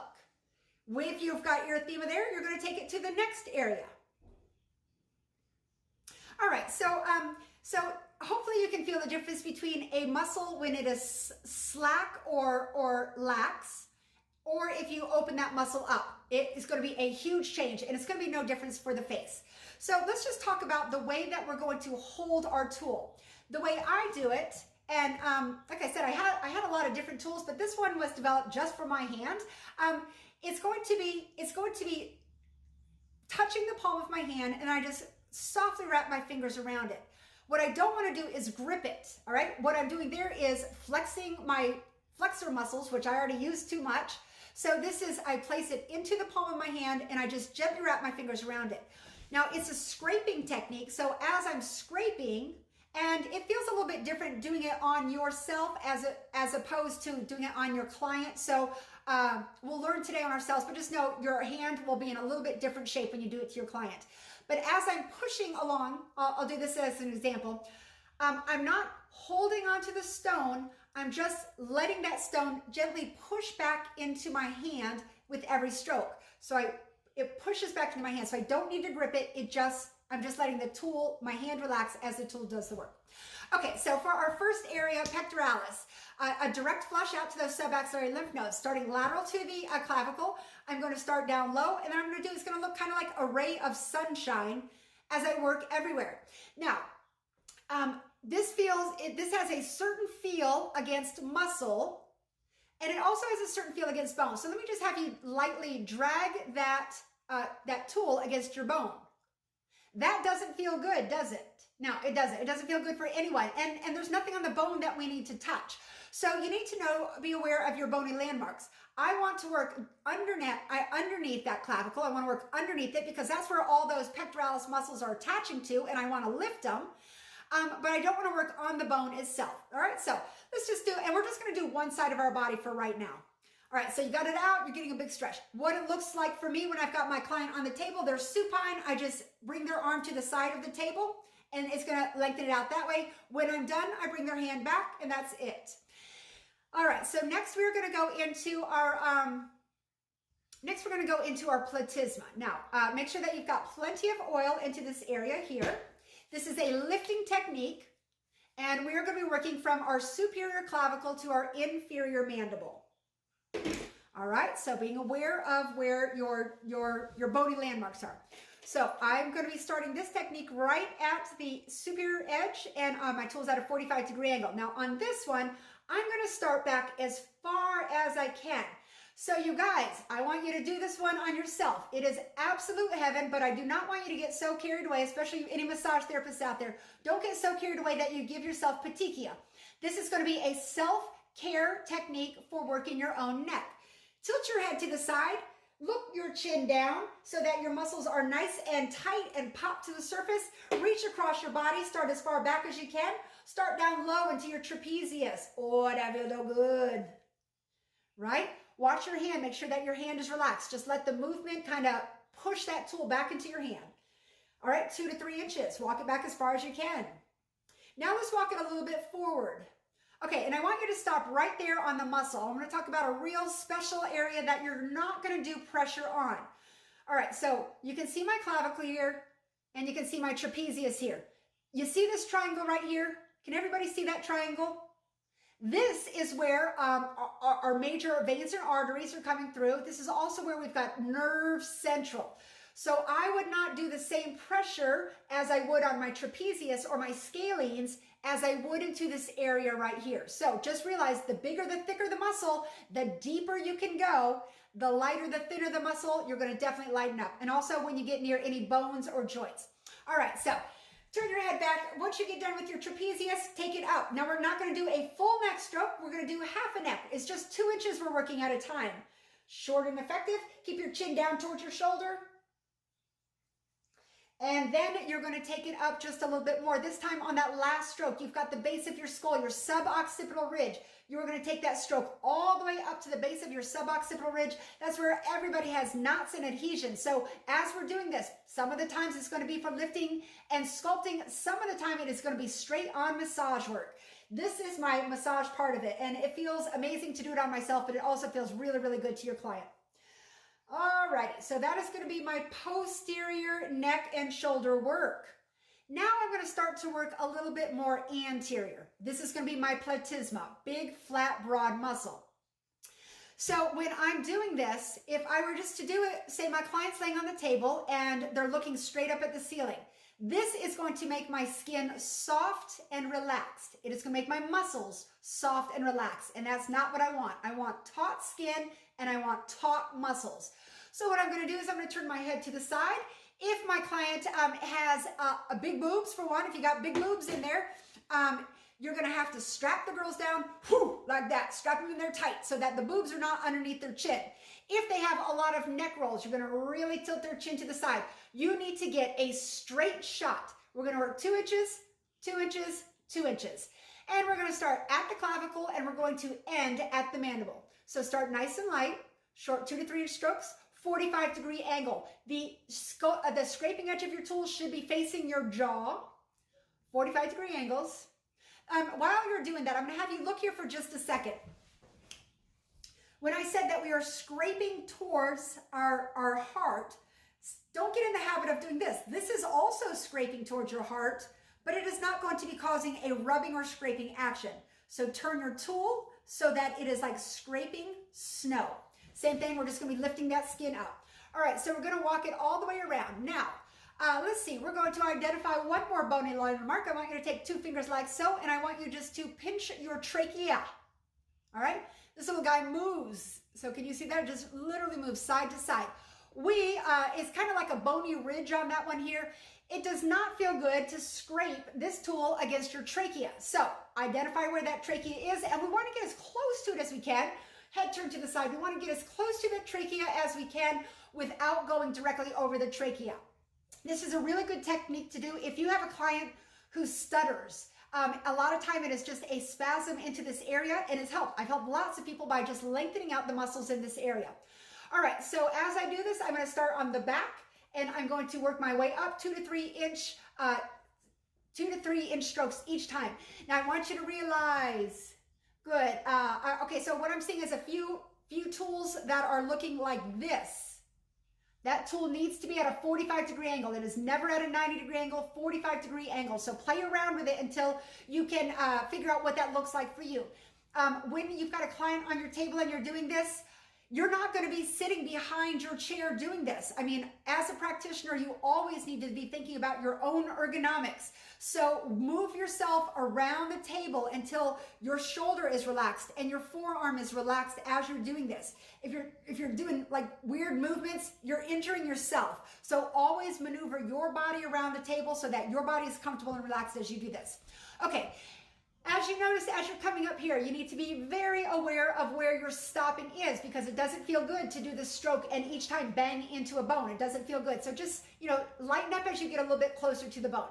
Once you've got this entire area lifted, we want to keep it lifted, right? So now we're going to bring in our locking tool. As I said, we've got 2 edges of our tool. Now, this is a pretty big bone, so we're going to go with our deeper edge. So find the deeper edge of your tool. And I want you to place it right at mentalis. All right, so what I'm going to do here is, as I mentioned, I don't want to scrape a bone, right? There's no benefit to scraping a bone, but what I want to do is scrape either underneath that bone or above that bone. In this instance, we are scraping underneath the bone. So place your locking tool against the bone, and I don't want to scrape the bone. I want you to hook that tool so that it is underneath your bone, not on the bone, underneath the bone. And now I want you just to drag it across. Nice smooth line. Don't touch that soft area behind your ear, but we're just going to drag it across the inferior edge of that mandible. And I want you to do that about 5 or 6 times. Okay, go ahead and put your tool down for a second. Could you feel the vibration through your tool as you're doing that? And if you can't, don't worry, you will over time. This is your first time, maybe you're not, but you will. Did anybody feel any lumpiness or lumpies or bumpies in there? Anybody? You can take your mic off. Okay, perfect, good. We got a healthy crowd here. So anyway, this move is called a lift and a lock technique, lift and lock. So it is not super clear on this picture here, but you can see it is an up arrow, and everything that we're going to be lifting, we're going to be locking into place. So chest, out to the subaxillary lymph nodes. This really isn't so much a lift as it is a lymphatic flush. However, if you've got lines or wrinkles, a lot of people sleep like this, they've got the lines and the wrinkles, we can kind of go in and we can just kind of smooth them out. This is going to be our general rule of thumb. When anytime you get to a line or a wrinkle, you're going to take your tool and you're going to work it in the opposite direction of that line or wrinkle. We'll get to that in just a second. Okay, so we did our chest, muscles are stretched, direct flush out to the subaxillary lymph nodes. You will probably feel a lot of tension into this area here. Turn my head to the side, and I'm going to work back as far as I can. Bring in a little bit more anterior, short 2 to 3 inch strokes. I am not doing my whole neck in one. I'm doing the bottom half, and then I do the top half. I bring in a little bit more anterior, do the bottom half, 10 to 15 seconds until it gets pink or erythemic or warm, and then I do the top half. 10 to 15 seconds until it's pink, erythemic, or warm, and I touch it, and then I bring it anterior, and I keep coming anterior until I reach that trachea, all right? And then I'm going to lock it in. I've lifted the muscle, and now I need to lock it in. Lock it in, lock it in, lock it in, okay? So now let's go ahead, and I'm gonna show you the next part. We're just gonna do half our face for the treatment so that you can see the difference between the two sides. The next part, however, is going to be for turkey necks, all right? So again, we're not going to be touching our trachea, so place your finger right where your trachea, the superior edge of your trachea. Tool is at a 45-degree angle, tilt your head up, and now we're just gonna work the underside of our chin. All right, keep your hand so that you are not going to be scraping over your trachea. You're going to take it from the middle of your neck all the way up to the inferior edge of that mandible. That's good. That tool is still at a 45-degree angle. Okay, that looks real good. All right, so that's going to be it for chest and neck. Start posterior, work anterior, short 2 to 3 inch strokes until you reach erythema. Lock it in, lock it in, lock it in. All right. You would do the same thing on the other side as well. Chest, posterior, anterior, neck, and then I do my little turkey neck. All right, so any questions on chest or neck before we move on? Yes, there was a question. Do you do one side complete? So let me just read it. Do you do the entire right side, then the left? Yes, I do, because that's a good question, and I do it for two reasons. One is I need the skin to be taut. You can see how erythemic I am in here now. If I'm going back and forth, you know, there's not a nice flow to it. So when I do my flow, I do chest, I do neck, I do face all the way up. I turn them back to the center. I snap a picture right then. That's my before and after. I can show them afterwards. This is what gua sha does to you. This is what you look like before. This is what you look like after gua sha. So that's the way I do it. You can do all chest, you can do all neck, you can do all face. I mean, there's no hard and fast way you can do this. Like every single person who comes in is going to get a different treatment because everybody has a different structure. Everyone's going to have a different pressure. Everyone's going to have a different speed. Everyone's going to have a different endurance, how much time it takes to do this. So the way I do it is half the body, just because I do take that BNA halfway through, but you can do it any way you want, as long as you've got, your body relaxed, as long as you've got that tool at a 45-degree angle, as long as you're working in short 2 to 3 inches, as long as you're under good light, I'm okay with any way you work it. I'm giving you the techniques now, and then you're going to incorporate it to whatever that person needs. So hopefully that answered your question. We are ready to move on now. So now we're going to be starting right here in the mentalis area, all right? So the way I like to work this one is in this position right now, my muscle is soft and relaxed. But what is the number one thing I need to do before I do gua sha? Get that muscle taut. So the way I have my clients do it is I'll just say, can you pull your lip over your bottom teeth? 45-degree angles. And you want that skin taut.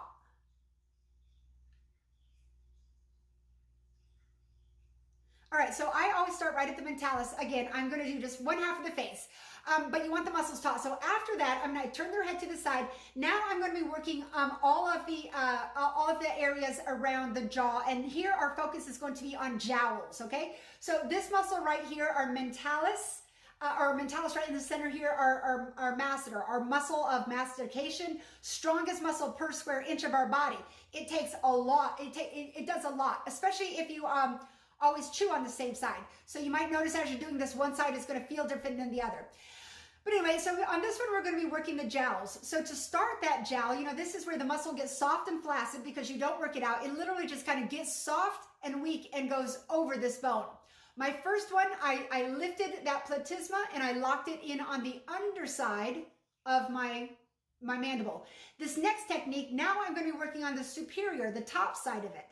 My tool is at a 45-degree angle. My skin is taut. If my skin is not taut when I turn my head to the side, I'm going to take a towel, not my fingers, and I'm going to get that skin taut so that I can go over nice and smooth. Another reason why I like to do this one unilaterally and just all on one side is because I'm looking for specific things, those things that I'm looking for. is going to be any moles or lumps or bumps or veins. I need to see it. Like if my head is forward and I try to do it this way, I can't see that temporalis vein if they have it. I need to get their head turned to the side, get the muscles lengthened, and it's going to give me that good visual on their skin. All right, so from mentalis, we're going to take it out. I want your bone right, or the your tool right near the bone. So you're scraping the bone and the muscle, right? That's where that muscle attaches to, is the bone. So on this one, if you look into your picture here, it's not necessarily a straight line going up. It's kind of like a curved line going up. This is where my lymph nodes are. So I'm flushing all of that metabolic waste up to my lymph nodes in kind of a U-shaped form. All right? Short 2 to 3 inch strokes, half the face, and then I do the other half. Get it nice and taut. If your client has temporal mandibular joint dysfunction, all right, let's talk about TMJ. A lot of times you'll say, oh, does anyone here have TMJ? And everyone will say, yeah, I've got terrible TMJ. You know what? The fact of the matter is everyone has TMJ. That is our temporal mandibular joint. Everyone has that joint. We're going to work it here in just a second. But if your client has temporal mandibular joint dysfunction, that is dysfunction in the joint, whether it is from malocclusions where your teeth don't line up, or chronic clenching or grinding, this area, this muscle is going to be extraordinarily tight. So when you're doing gua sha, you will feel, your tool will vibrate and let you know. Your client will go, oh my God, that feels so good. Give them a little bit extra if they do. All right, so I'm going to do this 3 strokes. My first one. Second one, I'm going to go a little bit higher. So the second one is going to start right at the edge of my mouth, right at the corner of my mouth. And I'm going to do that same lifting technique. Get the skin taut.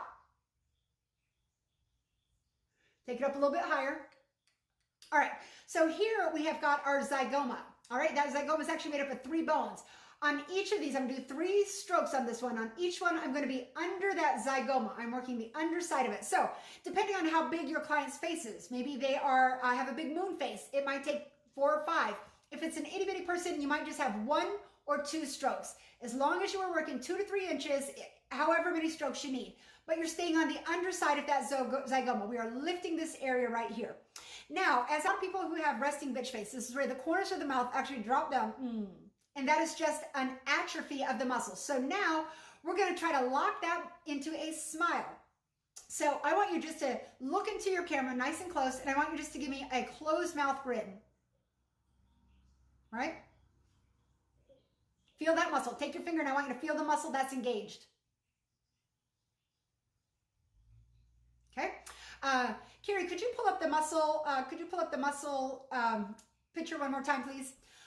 All right. So for this one here, our goal is to lift that muscle. Now, where that muscle attaches to is at the inferior edge of that zygoma. Yeah, so can you see here, zygomaticus major and zygomatica minor is what we're going to be working. Right there, yeah. Okay, so zygomaticus major and minor, those are the muscles that we're going to be working here. So what I want you to do is just like we locked our muscles in here, now we're going to lock this muscle in and try to get it to stay so that it is not frowning down, so that it's staying up. So place your tool into the corner of your mouth, flat against your skin, and you're going to rotate it up to the inferior edge of your zygoma. So it's going to look like this. All right, now this is a locking technique. So I'm going to be using the locking edge of my tool, and I want it to lock right underneath that zygoma. It cradles right into that locking edge. What I'm doing is stimulating collagen on the inferior edge of that zygoma. It's no different than if I were to get injections on the underside of that zygoma to create volume. Now I'm just going to create volume. And the way I'm doing that is I'm going to tap that stone against that bone. Tap it, tap it, tap it. What that's doing is it's creating a micro injury in there, and you're telling your body stimulate some collagen. Why we lose volume in this area is the fat, the collagen on our face, right? So we lose the fat there. It makes our lines and wrinkles more noticeable. So we lock it underneath and stimulate that collagen. All right.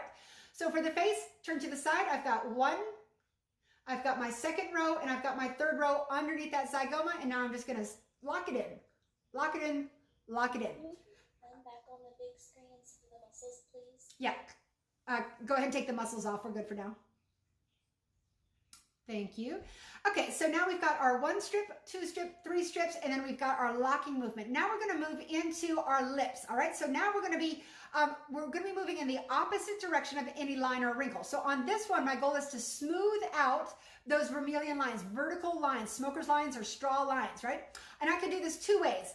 If my client has thin lips, and I've got pretty thin lips, what I'm going to do is secure one side of it with a closed mouth. I'm just going to show you.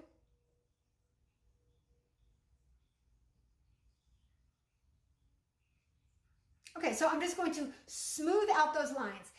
This muscle that we're working here, it is orbicularis oris. It is a sphincter muscle. We've got 2 of them we're going to be working on our face. We've got 3 sphincter muscles in our body, 2 on our face and 1 in our butt, but these are the 2 we're going to be working today. So it is a round muscle that gets vertical lines in it, and all I want to do is smooth that round muscle out, secure my skin, drag it across. So say I didn't secure my skin. This is what I'd be doing. Is there any way? That's not going to do anything. All right, so secure the skin and then do it that way. And we're just smoothing it out. All right? All right, so just to review here, I've got my chest. I've got trapezius, scalenes. I work all the way front. I take it up, up, up, up, up. I work turkey neck, and then I lock it in. Lock it in, lock it in, lock it in. I lift everything up, and then I create that collagen on the underside. I lift it, I lift it, I lift it, and then I lock it in, creating volume on the underside. And then I'm just going to smooth out the lips. Okay, so now we're going to go into a little bit of sculpting or sinus work here. So the next one, we're going to be working on our inferior sinus cavities. I'm going to take 2 fingers in the air, rotate them towards your body, and then I want you just to place them underneath your zygoma bone. So I'm not on top of it. This is the face you should look right here. Oh, that's pretty. Okay, so all I want you to do is to take those fingers and lift them straight up towards the ceiling, superior towards the ceiling. Take a couple deep breaths in and out of your nose. What we're doing is lifting that structure away from that sinus cavity underneath. So what you might be feeling is some sinus drainage going down your throat. We're going to be doing the same thing. This is a sinus drainage technique, but it's also a muscle sculpting and collagen stimulating technique. So I'm going to be taking the scraping edge or the working edge of my tool, but this is a smaller area, so this wouldn't work so well. So now I'm just going to start right here at the edge of nasalis, off the edge of my nose, not in that orbital bone, and then I'm just going to scoop underneath that zygoma. That's going to do 2 things. What I'm doing is stimulating collagen as I take the bone against, or as I take my stone against the bone, stimulating collagen, reinforcing the lift. But then I'm also going to be draining the sinuses as I do this. So as we're seated, that sinus is going down our throat, but as our client lays down, they might feel it, going down their throat, and they might need to sit up or swallow if they are having a lot of sinus congestion. But this is a great way to flush it off. All right, so then I'm just going to take this one out, and then I'm just going to sculpt right along that bone. And again, you can do this one light and slow, or you can do it with a little bit more force and a little bit quicker, but it's still just going to be 2 inches. So I'm just going to kind of come under, and then I'm going to come on the other side. All right, so any questions so far? Chest, neck, or lower face? Yes, there was a question around the question was, do you do the shoveling movement over the lips? Yeah, so whenever you're doing a locking technique, and I'm going to go ahead and call this a locking technique because I'm using the locking edge of it, that's going to be more straight. So here, I can't really do a locking technique at that 45-degree angle, so that's a really good question. Your locking technique is going to be straight. On this one, again, I'm hooked underneath it, and I'm just going to be adding pressure. So the goal of that locking technique is to stimulate collagen, and it does not need to be at a 45-degree angle. Great question, though. Okay, any other? This was earlier, but radiation scars. Oh, radiation scars. Okay, yeah, so let's just talk about scars. So if I'm stimulating collagen on this one, and let's talk about collagen for just a second. Collagen is exactly like gum. When you've got gum in your mouth, you can move it and change the shape of it. You can blow bubbles with it. But the second you take it out of your mouth, it is going to stay into that shape. So this one, if I can stimulate collagen, you better bet I can work collagen that is already there. And that's going to be in the form of a scar. But let's talk about scars for a quick second. If I have, say I have got pockmark or ice pick or boxcar scars from acne, right? I want to stimulate collagen that way. So instead of locking it like this, where it is a direct stimulation, now I'm just going to do gua sha in every different angle on that face to stimulate collagen within those holes, okay? Same as if I've got an atrophic scar, one that is below the skin, I can do my gua sha technique in here, and it is going to stimulate that collagen so that that scar is now flat. Conversely, if I have a hypertrophic or a keloid scar that is above the skin, here's the difference between the two. If I have my scar here, my cut here, if that scar is elevated above the skin, but it stays within the confines of that injury, that is your oh shoot, now I just forgot the name. It'll come to me. Anyway, if it goes outside the edges of your scar, that is going to be your keloid scar. So whether you have a hypertrophic, hyper meaning too much scar tissue, trophic is the condition, the strength, tensile strength. Hypertrophic or a keloid scar. If you start gua shaing on a hypertrophic or a keloid scar, guess what you're doing? You're stimulating collagen, but guess what? Their body is already stimulating too much collagen. So an atrophic scar, a box scar, any scarring like this, it's going to be a great technique. If you have a keloid scar or a hypertrophic scar, you do not want to do this technique over it. So great question. It depends on what kind of scar you have as to whether this would be a good technique or not. Did that? Another question was, will the lower jaw muscle or the lower jaw movement help with muscle loss?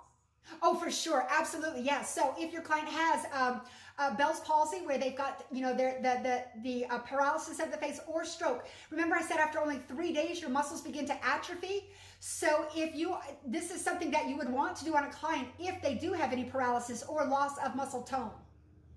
Okay. Any other questions? Okay. All right, you guys. So we're going to be moving on. So we've got chest, posterior neck, anterior neck, chicken, and then we lock it in. Lift everything up, lock it in. We're going to lift, and then we're going to lock it in. Smooth it out here and drain the sinuses. All right, so now we're going to be moving up to the eye area. All right, guys, so the next one, I love this one. I love this technique for myself. If you have got headaches, tension headaches, sinus headaches, stress headaches, any kind of headaches, this is our big temporalis muscle. Now, the only part of this temporalis that we see in our skin is going to be right here. This is where our crow's feet are. But this temporalis is really this big. All right, it is this entire area. So when we do this technique, I said we're going to go opposite the direction of any line or wrinkle. So if my crow's feet are going horizontal, would it make more sense to go in the same direction of them, or to go in the opposite direction and try to create a new memory in there? If you said go in the same direction, you're going to be wrong. That would exacerbate that line or wrinkle. And remember, that skin is stuck to the fascia, so we're working both of them here. So if I have a wrinkle going this way, I am going to go in the opposite direction. But I don't need to just work this area here. Guess what? That muscle goes all the way here. So as I do this, I'm going to take it all the way back. And if your client has any headaches, let me tell you, that feels absolutely heavenly. So we are going inferior to superior on this one. I am going in the opposite direction of those crow's feet. Okay? Any questions on that? All right, so next we're going to go into the orbital area. Now, if your client has puffiness or swelling, we are not going to be sticking this tool within that orbital bone. Remember, I want you just to palpate your own eye. I want you to find the rim of your bone because we're going to be working the rim.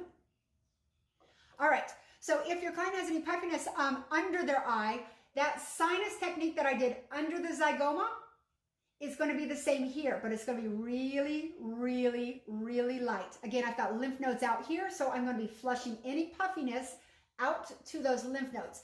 This is not so much a gua sha scraping technique. This is just kind of a moving fluid technique. I'm still outside that orbital bone, but I just move it out and we finish with a lymphatic flush. But where the magic comes in is where we're going to be working our eyelids. This is going to be an eyelid lift. A lot of people are going to have surgery to have this done, but we can do it holistically.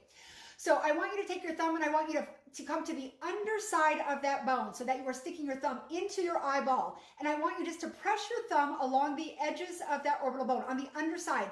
So the pad of my thumb is touching the inferior edge of that bone. All right. So just like we added volume underneath our chin and underneath our mandible, our zygoma and mandible. Now we're going to be adding volume underneath that orbital bone, but it doesn't need to be on my brows. It needs to be on the underside, so I create scar tissue so that eyelid stays lifted. So now this is going to be depending on whether you've got deep set eyes or more shallow eyes. You're going to determine which of your locking tools you're going to need. For me, I've got pretty shallow eyes, so I bring it to the inside edge, and now I'm going to scrape on the underside of that bone. And here I'm just stimulating collagen. Make sure you're on the underside of that bone, not on your eyebrow, not above your eyebrow, but on the underside of that bone. And I want you to see how hard you can press before it starts to feel a little bit uncomfortable. You think this area is super, super tender, but it's not. We're going to do about 3 to 5 strokes into this area to stimulate collagen. That collagen is going to keep our eyelid lifted. All right, so we've got under the eye, still outside the orbital bone, just a nice lymphatic flush. Under the eye, this is going to be our locking technique to lift our eyelids. And then we've got our temporalis over here. Okay? Any questions for our mid face? Okay, you guys are moving on. As I said before, any line or wrinkle, we're going to go in the opposite direction. So first, we're going to move right here into a glabella, procerus, and our frontalis muscles. Now, the striation of this one is going to be vertical. Our line or wrinkle, our 11, is also vertical. So we're going to be going in the opposite direction. We don't want to exacerbate it. We want to go opposite it. But I wanted to do a lifting technique. So even though I'm going in the opposite direction, I'm still going to be moving superiorly. So I start right at procerus, and then I cross fiber that frontalis muscle as I move up towards my hairline. But let me tell you one thing about this beautiful, beautiful, beautiful frontalis muscle. It starts in the front here. Now this muscle, there is the fascia in this area is paper thin. So any areas that are thinner skinned and thinner fascia with no fat, you're going to go super, super light. But the beauty of this muscle is it starts right here, but it goes all the way over your head, and it ends up at the back of your head, your occipitalis, frontalis, occipitalis, but it's all one muscle. So I'm not going to stop right at my hairline. Just like I didn't stop at my hairline here, I'm going to cross fiber it, but then I'm going to take it all the way up to the center of their scalp. And then I'm going to do that a couple times. Cross fiber it and bring it up. Now you wouldn't think a stone on a bone would feel good, but you know what, it does, because we've got so many nerves into that area. So you can adjust it to the pressure that feels best for you and for your clients. All right, so that's going to be right here for my 11s. Now for the rest of my frontalis, as you can see in the picture here, let me see if you get that. It kind of looks like a rainbow. So for my 11s, I'm just going to go straight up. But then for this lateral area here, I'm going to do kind of like, I'm going to do that side to side stroke, but it's kind of like a rainbow as I come across. And since I do not have any bones here that I can lock it to, we're not going to lock this area. So this is just going to be a lifting movement, but I take it all the way up into the scalp, because if I just lift this area, it's not going to stay very long. But if I do that lifting technique all the way across the muscle, it's going to stay a lot longer, and I don't need to lock it. Okay, so just a quick review. Chest, 2 to 3 inch strokes, 45-degree angle, doing a direct flush out to their subaxillary lymph nodes. If that client has compromised lymph nodes, I would not do a direct flush. I would take it over to the other side where it is not compromised. All right, get the muscle taut. Turn their head to the side. I start posterior, work my way up. I move a little bit anterior. I go into my turkey neck. I get as close to the trachea as I can. Once I've lifted that platysma, I lock it in. I'm not on the bone, I'm on the underside of that bone. Know the difference. This is on, this is underneath, all right? This is where you'll feel the lymph nodes. For the chin, tuck it and scrape. For masseter, I do 3 strokes across. I am working on my jowls here. So you want to do pressure. You want to be on the bone as you do this, as well as on the muscle. Take it all the way out. I do 1 stroke, I do 2 strokes, I do 3 strokes, and then I'm going to do my locking technique where I lock it, and lock it. Hold it, and I'm just going to smooth out those vertical lines. And then I'm going to do a little bit of sinus drainage and a little bit of sculpting here. And I bring it all the way out. When I come to temporalis, I'm going in the opposite direction of that line or wrinkle, and I'm going to take it all the way back to the ears. I'm going to do that 4 or 5 times, short 2 to 3 inch strokes. And then I'm going to lock my eyes. So I'm creating collagen underneath that orbital bone, the inferior edge. I'm going to come to my 11s and I'm going to cross fiber going in the opposite direction. Your tool is at a 45-degree angle. You're moving it up towards the top of your head. And then you're just going to move across your face as you do this. So that is going to be our gua sha technique. So your skin at this point is probably feeling very warm and is probably feeling very active.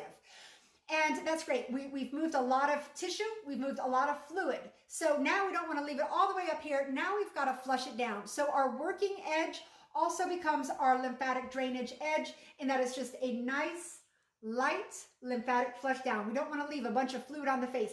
Flush it out laterally and then smooth it down. Flush it out laterally and smooth it down. And then I'll do all of that for one side, and then I'll do the other side. Chest, back, back, back, lock it in. Chin, 1, 2, 3, sinuses, smile, and that. So the thing about this is every single face that you're going to be working is going to respond differently. Everyone's muscle structure is different. So I just wanted to show you the techniques. And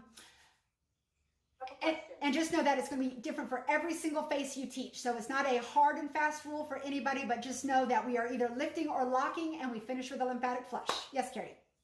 Are the crunchies, the crunchies that you're hearing or feeling, are those adhesions? Yeah, absolutely. So remember I said your tool can vibrate. It's gonna shimmy when you come across a vibration. And what you're doing there is that's just an adhesion, and all we're doing is separating that adhesion. You know, our body is mostly water, which is why I say you gotta drink a lot of water during this. When we become adhered, it is generally from 1, overuse or repetitive motion, or 2, dehydration. Those muscles are not hydrated, so they can't move. So yes, we are going to be we're going to be releasing fascial adhesions and muscular adhesions in this. Good question. Okay. How many of these sessions before a client sees noticeable results? Oh, please look in the mirror. You're going to see results right now. All right. So it is an immediate result as well as a cumulative. So if you're doing this for yourself, and I highly recommend that you do, I wanted to show you one more little technique here. Hands, we overuse them a ton, right? So I want you always working your forearms, your flexors and extensors, but this is an amazing tool for your hands. Oh, it feels so good. So good. Okay, Kira, what's the question? I already forgot. Yeah, how many? Oh, adhesions. Yeah. But that was the question. Sorry. So we've got a lot of adhesions on our hand right here. This area right here, it is called your carpal tunnel. So when you get carpal tunnel syndrome, which a lot of people in our field do, that is an enclosure that is clamping down on the nerves that innervate our elbow and shoulder. So if you are feeling any tension, numbing or tingling, or if you find yourself sleeping like this at night, this is one that you have got to do on yourself pretty regularly. Get into that big meaty area, and then definitely do your forearms as well every single day, like several times a day. This is going to keep you healthy. Do your own neck, do your own chest, keep your muscles open and moving. But yeah, we are definitely breaking up adhesions. Okay, next question. A couple people ask this question just in a different way. Once you become proficient with the technique, how long does it take? And the other question that's within that, how often you go over the same area? Okay. How often you go over the same area, and how long, when you become proficient, will this take in the session? Okay, all really great questions. Like I said, I offer one facial. My one facial includes 10 steps. So each of my steps take about 5 minutes. But that's for me, and I've been doing it forever. So it's going to take as long as it takes you to get it done, but we're looking for a specific reaction. So that reaction is either erythema or warmth. So once you have reached that, you're done. So it's going to be how quickly you can reach erythema. My goal in mind is I want to get it done as quick as I can, as effectively and as efficiently as I can. I do not need to overwork the area, but I do want to work it and get it done. So as you can see, I'm still erythemic. I'm still warm into this area. So everybody's going to respond differently. Sometimes if you've got a thicker person, a heavier person, you're going to be in there for a while. You know, it takes a while to warm up more tissue. That's why you've got to get the muscle to the surface. That's how you're going to get the quickest reaction. Like, I do not want to move a lot of skin.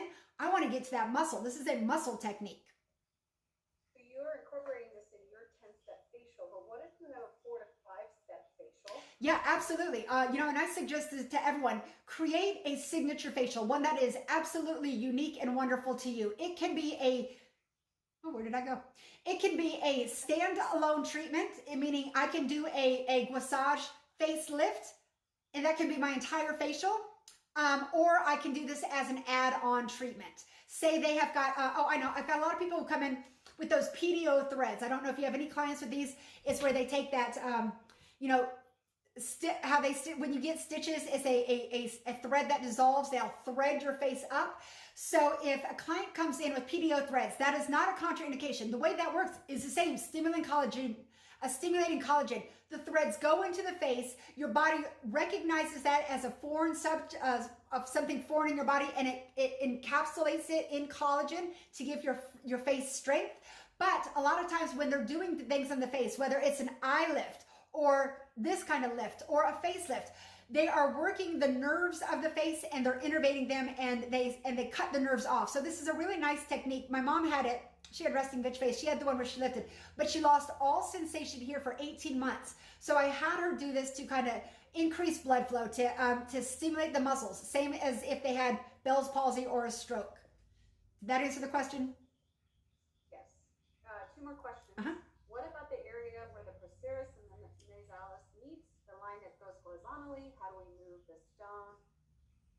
Yeah, so again, everybody's face is a little bit different. Like some people, you can't even get into their procerus, but if they've got a horizontal line, it doesn't matter where that line is, you are always going to go in the opposite direction. So on procerus, if I had a horizontal line, I would just do opposite. If the line is going this way, I'm going to erase it going this way.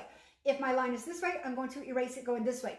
So it doesn't matter where, anywhere, on the face, neck, chest, anywhere, you're going in the opposite direction of the line or wrinkle. We want to stop or arrest that repetitive motion and create a new memory in there that is going to be more relaxed. What about exfoliation, pre or post exfoliation? Okay, yeah, so super good question. So this technique can be done over it needs to be done 100% over lubricant. Remember I said if you do not have a lubricant on the body, you are stretching the collagen and you will instantly give someone a stretch mark, and they're not going to leave you a tip if you do. So it can be done with any lubricant on the face. So a lot of times I will do it with cleanser on the face. A lot of times I will do it with an enzyme on the face. This technique is fantastic. So say I love working with Guassage. Say I've got a Guassage on the face. I'm going to do my technique. I'm scraping the Guassage off, obviously, and then I just go back and I smear the Guassage back on, and I'll go to the next area. So you can exfoliate while doing gua sha. It's not like the two need to be separate. You can do it with any product on your face. However, if it's something that absorbs quickly, like a hyaluronic acid or any type of serum, and it absorbs in quickly, no, you need to have a little bit of slip on the face. So it can be a cleanser or any type of enzyme or mask. I mean, I do this over masks. Say I've got a client who has big pustular acne, and I don't get many, I do age management. But if I did, I could put like a mud mask on them, and now I wouldn't actually be scraping the comedones themselves. Now I'm just kind of mobilizing fluid in there over the mask. So any product you've got on their face. If it is a mask you've got on there, you just want to do it under good light so you can see what's happening underneath the mask. But any product is going to be fine. Any time during your facial is going to be fine. But you have got to absolutely start with the lymphatic drainage first, and you've got to finish with the lymphatic drainage afterwards. And really, we're just pulling off any excess fluid. All right, any other questions? There are so many comments about how they love this amazing class. You are fantastic. Fantastic. Well, you guys, you know, I just really take a different look at the body, and I bring in aspects of my fitness. This technique is called fitness for your face. This isn't your run-of-the-mill gua sha. So what you're doing, I guarantee you, you are the only person doing it in your town. So create a niche, create something unique and wonderful for you. I do 10 techniques. That's my niche. That's my Zen facelift. I've actually won awards for it. If you want to do 5 techniques, decide what those 5 are. But most importantly, of this is know your contraindications. It is an incredible technique. I absolutely love it for self-care and client care, but you can damage someone really quick as well. So just be careful, you guys. Thank you. One more thing. How often do they come in and see you for that type of facial? Once a month? Good question. Yeah. So every single time a client comes in for a facial, I'm gonna do it on them every single time if they're indicated for it. For self-care, you don't want to do this more than 3 to 5 times a week. Same with cupping. But like I said, I've got the plastic one that I keep in my purse, the resin one, and I am always working my hands. I'm always working my neck. So you guys, client care is fantastic, but this is a wonderful, wonderful tool for self-care, neck, shoulders, hands, forearms, feet, legs, hips. So take care of yourself. You can do it as often as you want. Remember, you're looking underneath a good light and you are looking using lubrication. No matter where you're using it, make sure you've got that lubrication and light on there so you can see the changes. Okay, if they wanted to buy more stones, do they order it through, how can they order it through you? Yeah. So like I said, these are custom cut stones. So I buy them literally like 200 at a time, but they're fantastic. The key to my stone is just that really thin working edge. So you guys, always get that tool on the edge. I've got plenty more if you need them. And if you haven't, if yours hasn't arrived yet, it will be coming soon. So play around with it. Play around on yourself. This can be done from, can be done on any age client. You're just going to be adjusting the pressure. The technique itself is always going to be the same. 2 to 3 inches, 45-degree angle. Always the same. Always avoiding Botox, fillers, always avoiding anything that is elevated above the skin, and most importantly, any veins or arteries. So if you are doing this technique and they've got a vein, big old fat vein in their neck, that doesn't mean you can't do it here. It means you're going to go in front of the vein or behind the vein, but do not strip out that vein or you will be asking for trouble. All right. How long is your Zen facelift? My Zen facelift is about 55 minutes long. 55 minutes long? Yeah. Okay, question about the cupping. You talked several times in our class. There are a couple people that would like to take it. Can they still get it? Yeah, for sure. So all of my webinars, and if you didn't see it, I have got dozens of them coming up. Let me tell you, I am so freaking in love with the body. It's ridiculous. I want to share it all with you. And I'm thrilled to be teaching again. I'm so glad you're here. But all of my webinars are going to be available it's going to be a YouTube link for 30 days. So you guys, I'm going to be emailing you a YouTube link where you can watch this again once you get your tool, once you get, a face on it. And so yes, my cupping one was done last Thursday. You can get that. That's available for 30 days. And that's on the same place you ordered this one. But I've got lots more coming up. So you guys, thank you so much for being here. Oh, namaste. Thank you so much. It is such an honor. It is such a pleasure to be here with you this morning, this afternoon, wherever it is. Please know, if there's something that you wanted to ask and you're too embarrassed or didn't have the time or energy or couldn't figure out how, please feel free to reach out to me. Once you start working this on yourself or on your clients, please send me pictures. I love seeing pictures of your work, and this is really an exciting, very exciting technique. I know you're going to love it. I know your clients are going to love it, and you're going to be amazed when you start to see the changes in your client's skin and structure. All right, that's it, Miss Carrie. All right, you guys, I'm for you if you need me. Thank you. Namaste. Blessings to each of you. I hope each of you are able to get back into your office soon. I know I'm still weeks out, but you know what? I'm excited. Just excited to be here. So I will see you again in the future. Thank you, every single one of you for being here. Thank you very much. Namaste, and I will see you again.